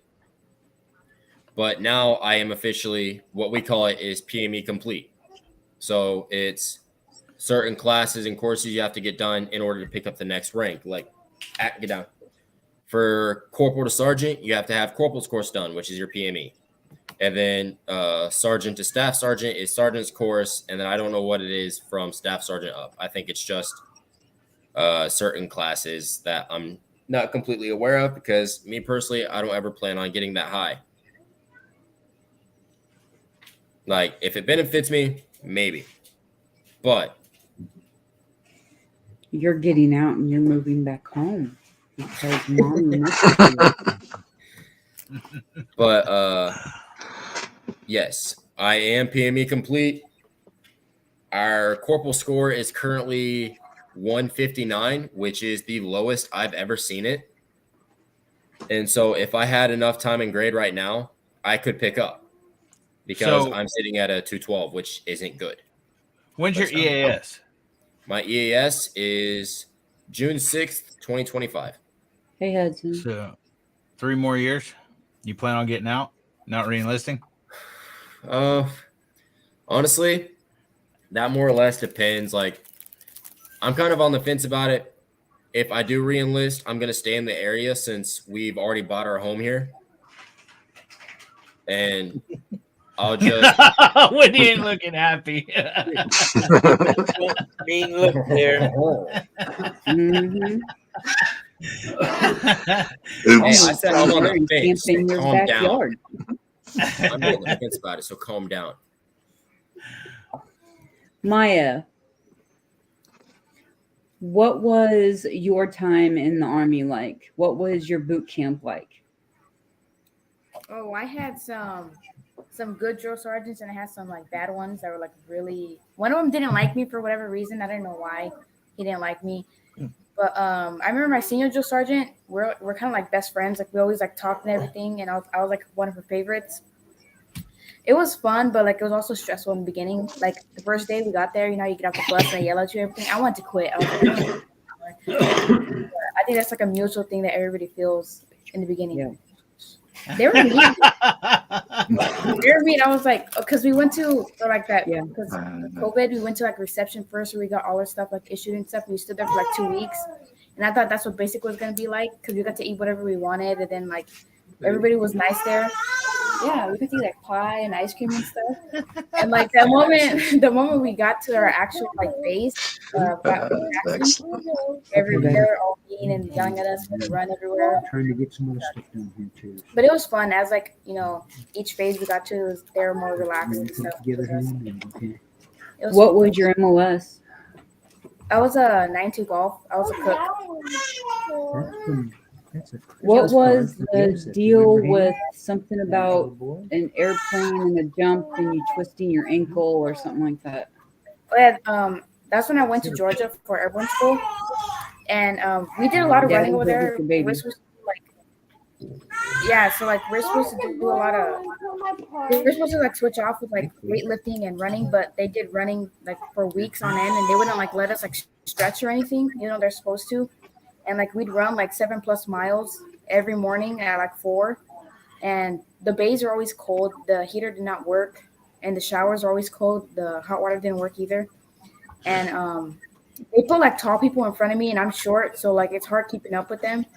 And then like I was jumping out of one of the we were doing our practice jumps out of the towers, and when I had jumped out the tower, that's when like I had partially hurt my leg, but I was still going.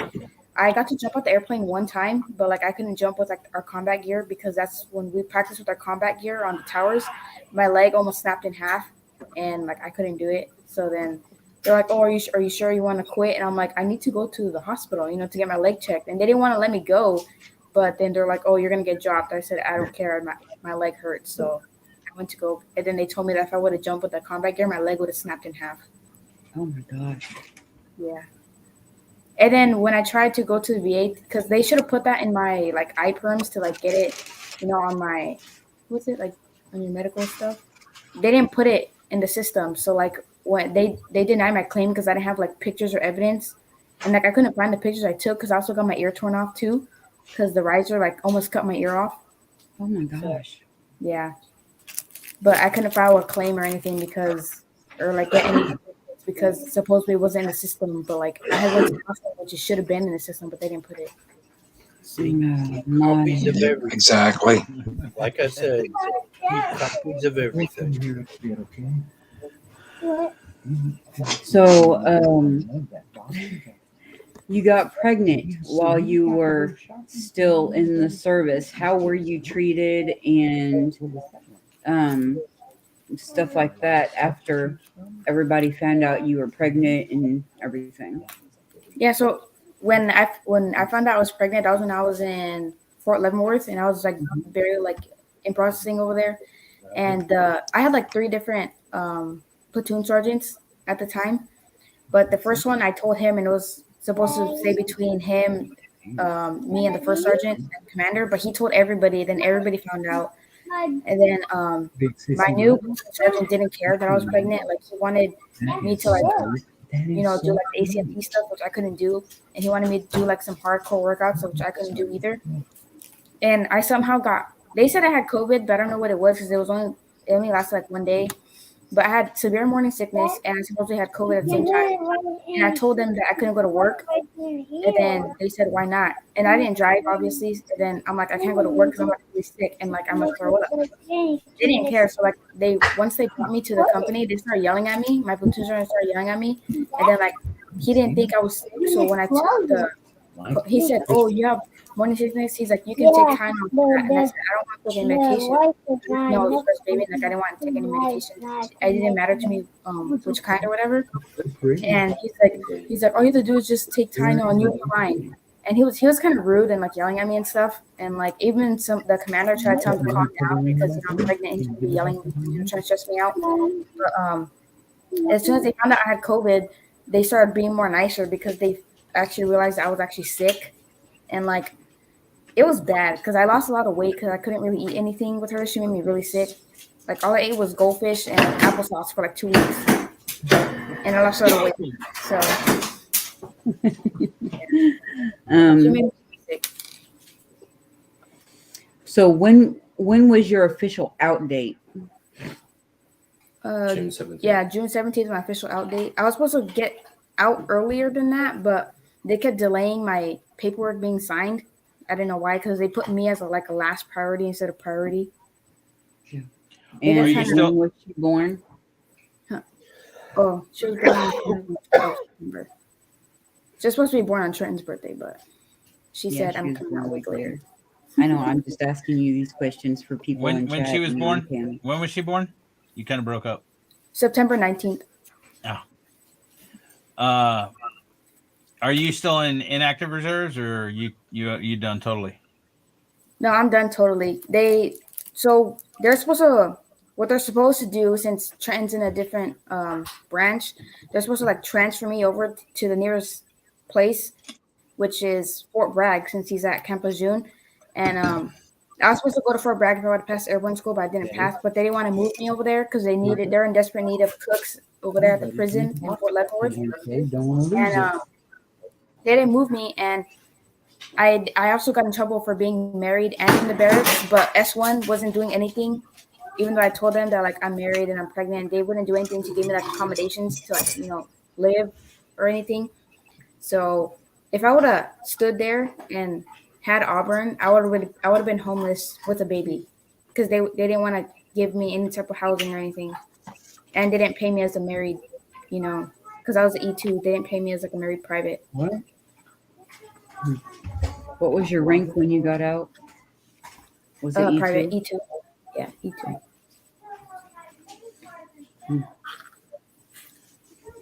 Well, all I know is, according to Grandma, she's worth it.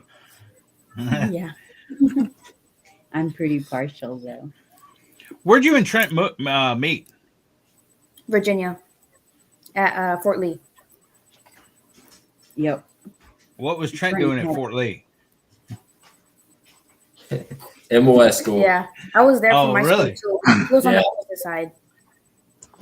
Yeah, because if the civilians that don't know, usually forts are Army establishment, Army bases, camps are Marine Corps, and Air Force is civilian, and Navy.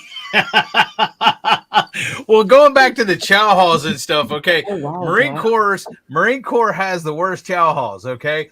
My buddy T-Rock was in the Air Force as well. Marine Corps has the worst chow hall of any of the branches of service. Okay.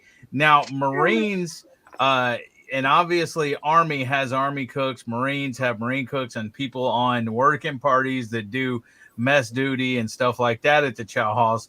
Air Force actually has civilian contractors that cook for them and everything else.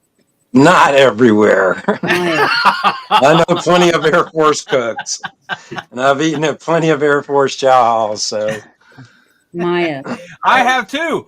I ate at Kadena Air Force. Force. Veterans benefits through the VA benefits office in your regional office. Oh, I did, and they denied me. I did that when I It first. doesn't matter. They deny everybody. You got to fight it. appeal I mean, it. it's Keep fighting it. appeal it. It's a Never long give up. process. That's why I was telling Trenton, keep all your freaking medical records. Make sure everything. If you freaking not cut your thumb or whatever, but anything serious, freaking always go to medical. I had bronchitis when I was in the Marine Corps. It's documented. I mean, just stuff like that. But make sure everything is documented because it is a fight. I got denied and stuff several times, and I've been fighting it for 25 years. And it's a lot of people stop because they get denied, and that ain't how it is. It's how the VA works. I mean, I'm still fighting. Yeah, I'm still fighting too.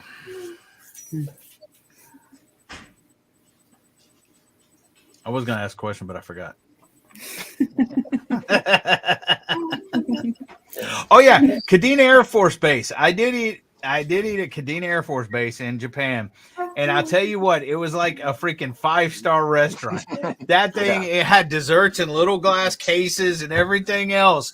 I mean, I'm like, what the crap? We're eating freaking SOS every day or stuff like that, and they freaking can go through line multiple times, get whatever they want. I'm like, oh my gosh, it's crazy. Yeah, where a lot of air bases are, a lot of the contracts to get the air base there involved employing certain amount of civilian contractors, and a lot of those ended up being cooks and stuff because it was easy to deal with. So that's why you see a lot of civilian contractors on Air Force bases because it was part of the Air Force base being there. Yeah, Josh is still fighting. Yeah, I've eaten at some really good chow halls, both in all services. I've eaten at some big ones. Usually the better ones are the smaller ones. You have never eaten at a good Marine Corps. I will have to say I have never eaten at a Marine Corps chow hall. So I have eaten at Army. I have eaten at Navy's. No, I don't think so. Yeah, you don't want to. Actually, where I was stationed, Marine Corps Air Station, Tustin, California, it was decent. It wasn't the worst I've ever eaten at or anything else, but it was decent. It was probably the best chow hall I seen in the Marine Corps. Yeah, well, it can even vary on base. When I was in tech school in Denver, since we were so small, we didn't really have our own chow hall, so we could go eat at any chow hall we wanted to. Of course, we usually went to the closest one. But somebody said, no, go over to the one on the other side of base. And we went over there. It's like, well, this is 10 times better than the one over there. What's the deal? It's on the same base. It was just the cooks they had there, how good they were or whatever. Look at home bartending with John. I'm sorry. Go ahead, Ralph. There was one chow hall that served midnight chow that they didn't start serving. They started serving breakfast at midnight. And they served breakfast all night long, and that was the best place to go because it was never crowded, and you could pretty much get it cooked to order. So yeah, you learned real quick where the good chow halls were. Let me ask you this too. When were the Air Force chow halls open? Was there certain times they opened and closed during the day? Yes. Yeah. And again, it depended on where you were. Like in tech schools, since there was schools going on pretty much all the time, there was always one that was open. The bait, when I was over in Turkey, that one had specific hours. Again, it was a small base, so there wasn't a lot of people there. But depending on where you were and how many people it was serving, some of them would have short hours. Some of them would be open all the time. Yeah, we have some veterans over in the chat. Home bartending with John was in the Marine Corps. He says they have people that clear your tray. We walked around like idiots trying to figure out where to bring them. Because, in the Marine Corps, we would always have to go scrape our own trays in the trash and put it up there for whoever to wash and stuff. But I guess in the Air Force, they come and got your plates for you.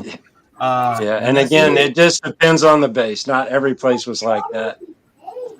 Not every base was like that, so.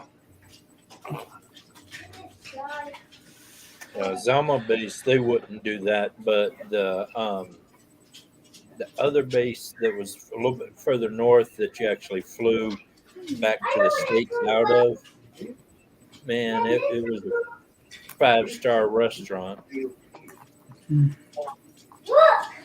Usually when we were on night crew, we had like they'd bring in like brown bags or something for us to eat or some crap. They didn't open up chow hall. They had it pre-made or whatever and would bring Right. brown bags.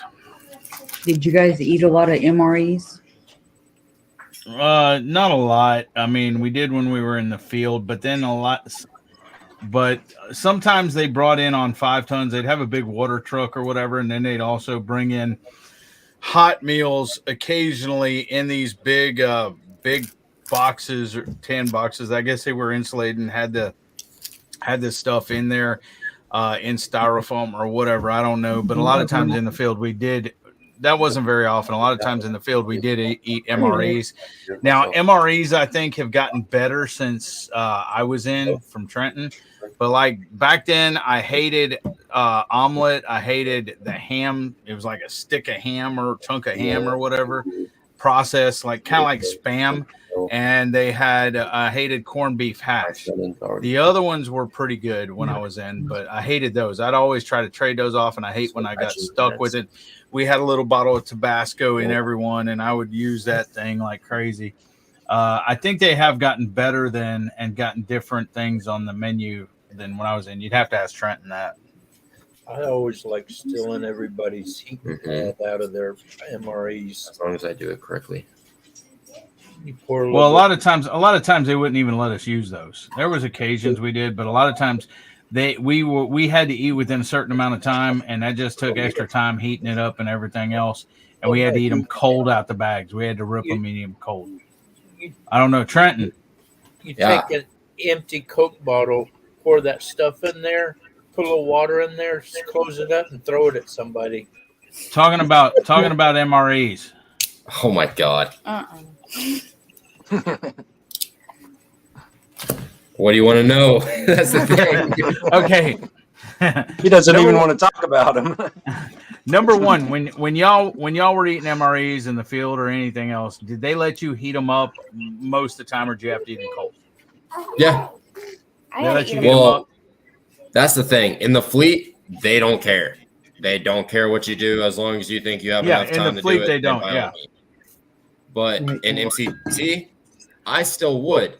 It's just I already had a plan. So by the time we start, sitting down to eat our MREs, I'm already heating up my main meal, and I eat my, all the snacks and everything that come with it. And by the time I'm done with my snacks, it's already time. The main meal's already heated up. So all I have to do is, rip it open and start chowing down. Yeah, when those people didn't use those heating pads, though, I would always try to get them, put them in a Coke bottle, add water to it, and throw it at somebody. Oh, and they explode. Yeah, I was with Josh. Josh says we didn't get to eat them hot. We didn't have time. That was the same thing with us. Now, do you like MREs, and what kind do you like, or what kind do you dislike, or what? There's a few that.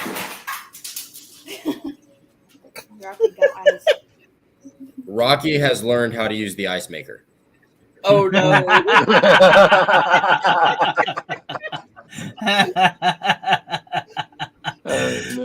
I have a video of him actually doing it. Well, all right. So my favorite MRE, honestly, is probably the Southwest style beef and beans. And that's because I would heat up the main meal, and at the same time, I would heat up the cheese that always came with it. And I would mix those two because it always had the Chipotle tortillas. And mixing the two together was just absolutely delicious. Like, that's honestly what got me, going, because having something that good, well, I considered it absolutely amazing. And having something that good was just phenomenal. My least favorite, I'd have to say, is the beef patty. Yeah, see, they've changed a lot since I was in, because back then they still have corned beef hash, or they do away with that omelet and the ham. It was a chunk of ham. See, I hated those three.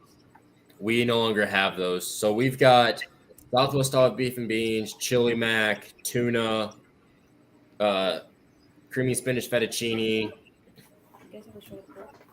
shredded pork, maple and sausage, beef patty, Beef stroganoff. Yeah, but that's not a Beef real stew. MRE. Ravioli. That's fake MRE. That's supposed to mimic That's spaghetti. a city slicker MRE. Yeah, ham and choke loaf. I hated that. I hated the ham loaf thing, the omelet, and the corned beef hash. Those I hated. Here, give me a second.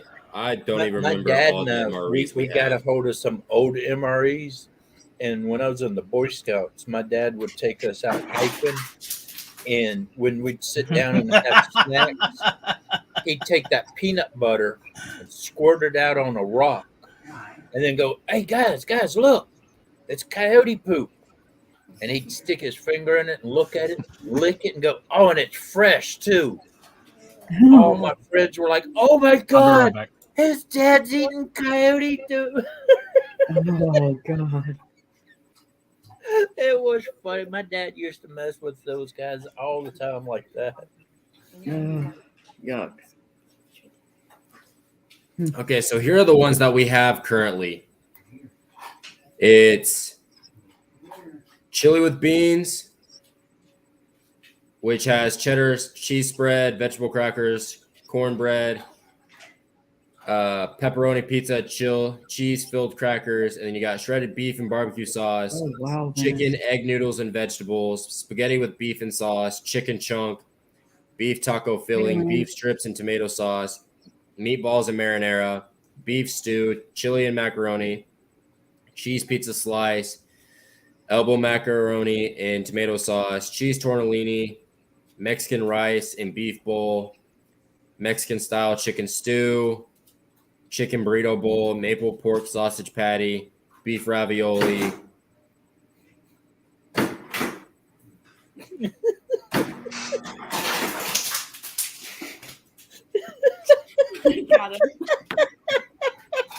You got it that time. He's using his paw too. That's the thing. I was trying to teach Dingo how to do that one day, and my wife got all mad at me. So do not teach him to do that.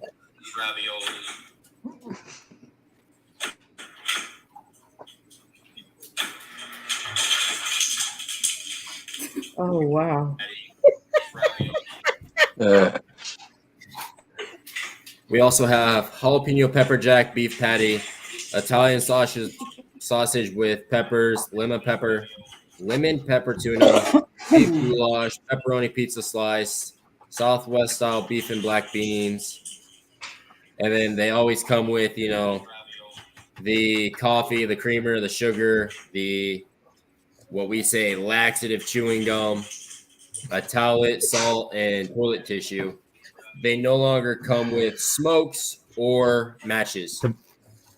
Or Tabasco? Some of them have Tabasco. Very rare though. Oh shit. Gracie. It's very rare that they come with Tabasco sauce anymore. I'll be right back.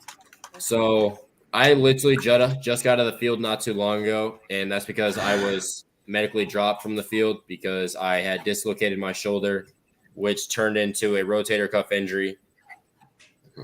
And only 2 of the MREs I had Tabasco sauce. And we had gotten a total of 6, which, 2 to 3 MREs a day, depending who you are.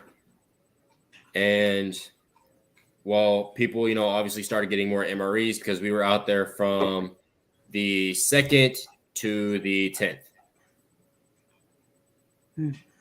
And so we got out there Friday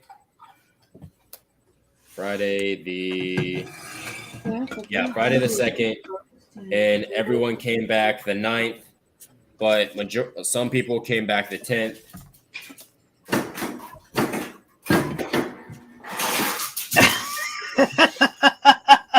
Good grief. Now he's excited because he really knows how to. Right. Little pain in the ass. Well, guys, I think I'm going to go ahead and end this. We've been on here for about 2 hours now. Thank you all for your service, every single one of you that have been up here and every single one of you in chat. I highly appreciate it. Is there anything any of you want to say before we drop off? Thank you for having us. And as I always say, never give up. I agree with you. Thanks for having us all up. Good to see you, Ralph, Coyote, Wendy, Take it Trenton. easy.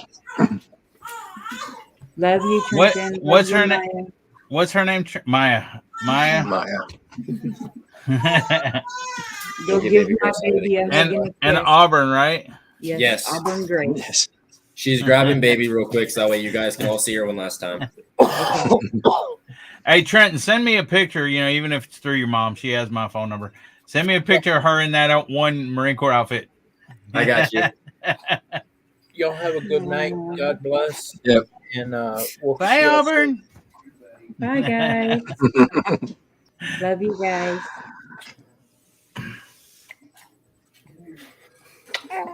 Grandma loves you. You're a chunky butt. You're a chunky butt. Grandma's little monkey. Grandma's little, yeah. Grandma's monkey. Are you talking to me? Huh? You talking to Grandma? Oh, you're blowing bubbles or something.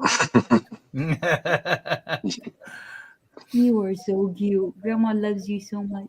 Yes, I do. I can't wait. Hey, how to far see away you. is it from Lejeune to Missouri? 17 hours. Yeah, Drive? too long. Yeah. When y'all plan on making a trip? Good question. That's more or less a unit question. You gotta have the hours. Leave days. Oh yeah. Y'all still get like a month a leave a year? No, we can take as much leave as we want. It's more or less whether or not it's going to get approved or not. Yeah. Because a lot of people, they prefer to save up their leave days so that way whenever they get out, they can take terminal and that was the same way. That was the same way back when I was in. You could either work, you could sell your leave back. Like if you worked until your EAS or whatever leave you had accumulated, you could sell it back, or you could take or you could take terminal leave and take the last month or whatever off and get paid for it. Trenton, you only get 2 days a month though, don't you? 2.5. 2.5 days a month.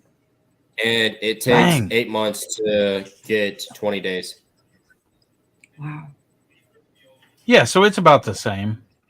Yeah. 8 months to get 20 days. So we had about almost a year. It's almost about the same. Yeah. Because we could always take it. They called it advanced leave, but it was taken with the expectation that you would still be there to accrue it. So if you got out early before you took up all your time, you had to pay them back. Yeah, the only thing is when I got out, I did not fill out my travel vouchers after I got out and get reimbursed for my freaking. I should have. I should have, looking back on it and stuff, because that was a lot of money I lost out on. But yeah, I used to get them on travel vouchers, man. So we would do self moves, and there would always be a car or something in the van when when we waited. Grayson Fire said it's the same. Can you still save 90 days max before you go into use it or lose it? Yes, you can. It's just anything over 90, they will start immediately taking away. But when you get out, you can only have 60. So before you get out, you have to use up those days. And then Hey Hunter. What's up, buddy? Scaredy. And then if you still have 60, you can either go in the terminal, as I was saying, or sell them back. Yeah. And everyone prefers to take the terminal just because if you sell them back, you're really not getting much money. Yeah. You talked to Devil Dog and Bubby and Auburn. Your baby's on the screen. What screen? Hunter, come look at her. Hunter. She's not on there, but your baby is. It's hollering for you, Hunter. Look, Connor. Look, your baby. Hunter Allen. Yep. Make it big screen. Make Trenton and the baby big screen. I see Bubby and your baby. Oh, and there's Hunter. Sissy. Oh. Look. There's your baby. And there's Albie. Hi, Abby. Hi, Albie. Yeah, I think he's getting tired. Oh, she is so cute. I know. She's beautiful. She looks so much like her mama. Hey, Trenton, you need to start posting a little bit of something on your YouTube page. Oh, Shorts well. or something, bro. I've been following you forever, and you still haven't added. I've watched all your videos, and you still haven't added nothing new. Yeah, I know. The last one was the R6. Yo, But here's some You news. can upload pictures of Maya or small, or Yeah. not Maya, pictures of the Shorts baby or small videos of the baby. Yeah.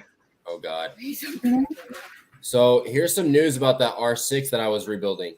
yeah.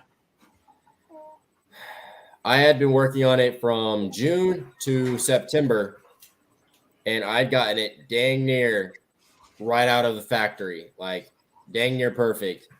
And so I, had already gotten tired of it. I wanted something a little more powerful, so I traded for a 2006 Honda CBR 1000.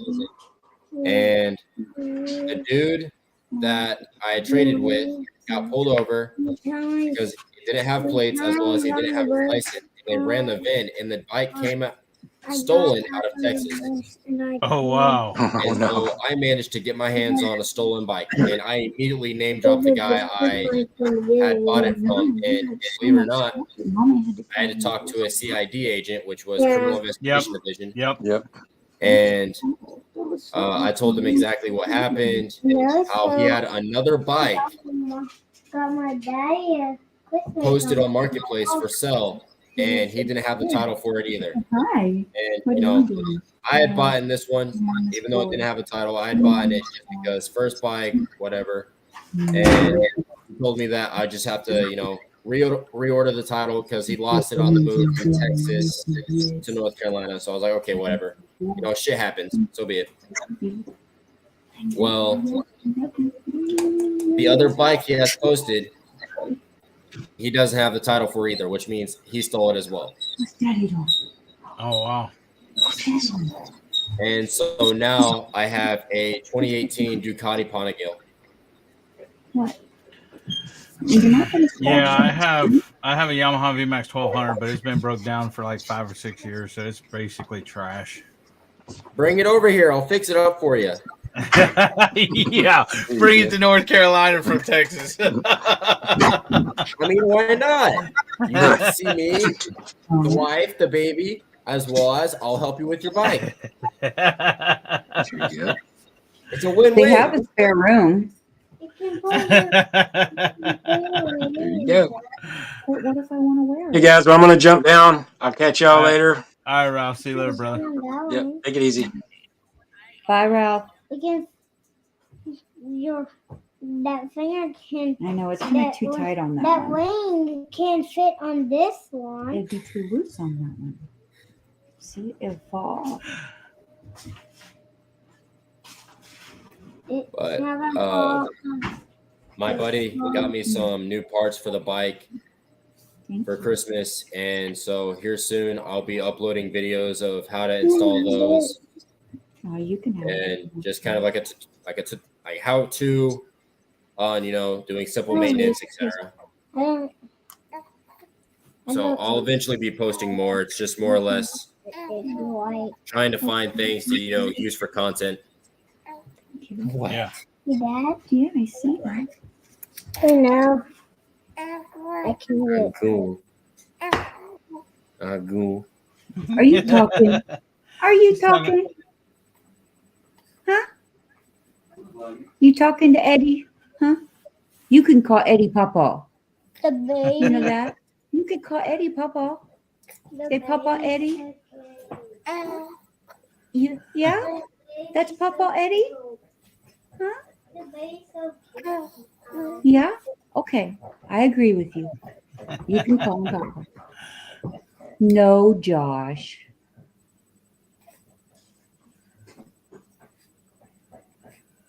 I know what Hunter's looking at.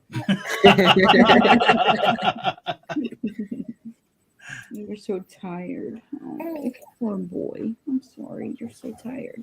Look what Eddie. See? Gotta speed it up a little Putting bit. the vehicles up.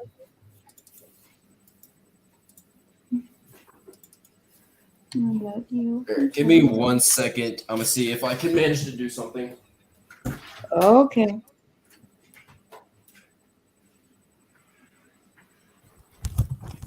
Just that way I can show you all the new bike. Oh, good grief. I want that car. You want that one? Yeah. Yeah. That one's pretty cool. Almost looks like it's made out of a barrel, huh? I want a Hot Wheel. I want a toy Hot Wheel car like that. You want a toy Hot Wheel car like that? Yeah, maybe next year we can make one out of. Hey, Wendy. Yes, dear. Out of a box. Awesome. You look at that motorcycle, Hunter. Look, that's Bubby's motorcycle. Mommy. What? Maybe next year, anytime it's Valentine's, maybe we can Whatever, make. Josh. Mommy. Mommy. What, baby? Maybe next year, anytime it's Rocky House. Valentine's, maybe we can make a box out of the barrel car. Hey, Wendy, have you had? Cut the side of it to make it like a barrel, and we can put the wheels on it. Yes, dear. Have you had Santa Claus send Hunter a message? No, not yet. You're going to though. Yeah. He normally calls and talks to Santa Claus. Yeah, you know Numismaniac though, right? Santa Claus, North Pole, Canada. Skipper. No. Oh my gosh, Wendy. Let me get his thing. Email him and he will make a personal message to Hunter. Let me show you. Let me show you what I'm talking about. Okay. Give me 1 second.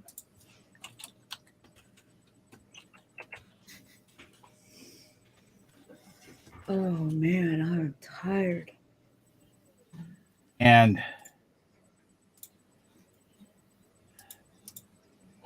So how bad did I mess up, honey? Okay. hey, share that screen.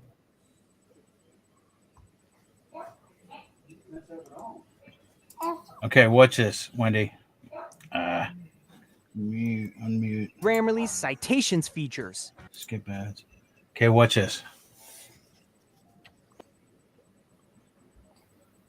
And it's buffering. What the heck? Every time I try to... I think you've done a good job on this. I don't know why it started doing this. I'm going to have to get Bobby to come look at it. This time. Is this on the Numismaniac channel? or Yes. is he- No, it's Santa Claus North Pole, Canada, but it is Numismaniac. See right here? Yeah. But if it... Thank you very much. Hold on. Come on. Yeah, just go to his website, Santa Claus North Pole, Canada. On his about page or whatever, he tells you exactly to email him the name. Hello there. I got too many windows open. I know you. You're Ah, okay. Ariel. I got it. I You're a subscribed. 1-year-old girl. So I'll check it out later. But I'm gonna go ahead and get off of here. But he'll make and that'll be on there for years to come. But Awesome. he'll make a personalized message to Hunter and put it on that website. You can pull Hunter in there and show it to him. Okay. Awesome. You can give him some information about Hunter, like how old he is, what he wants for Christmas, or whatever in the email, and then he'll make a personalized video like that. Awesome. Okay, well, I love you, Tintin. Love you, Mama. Hey, I'll see you later. Grace. Love you, Eddie. Love you too, Wendy. See you later, Bye. brother. Trenton. Hey, bro. Trenton, Hunter says he loves you. I love you, Hunter. Bye. Bye.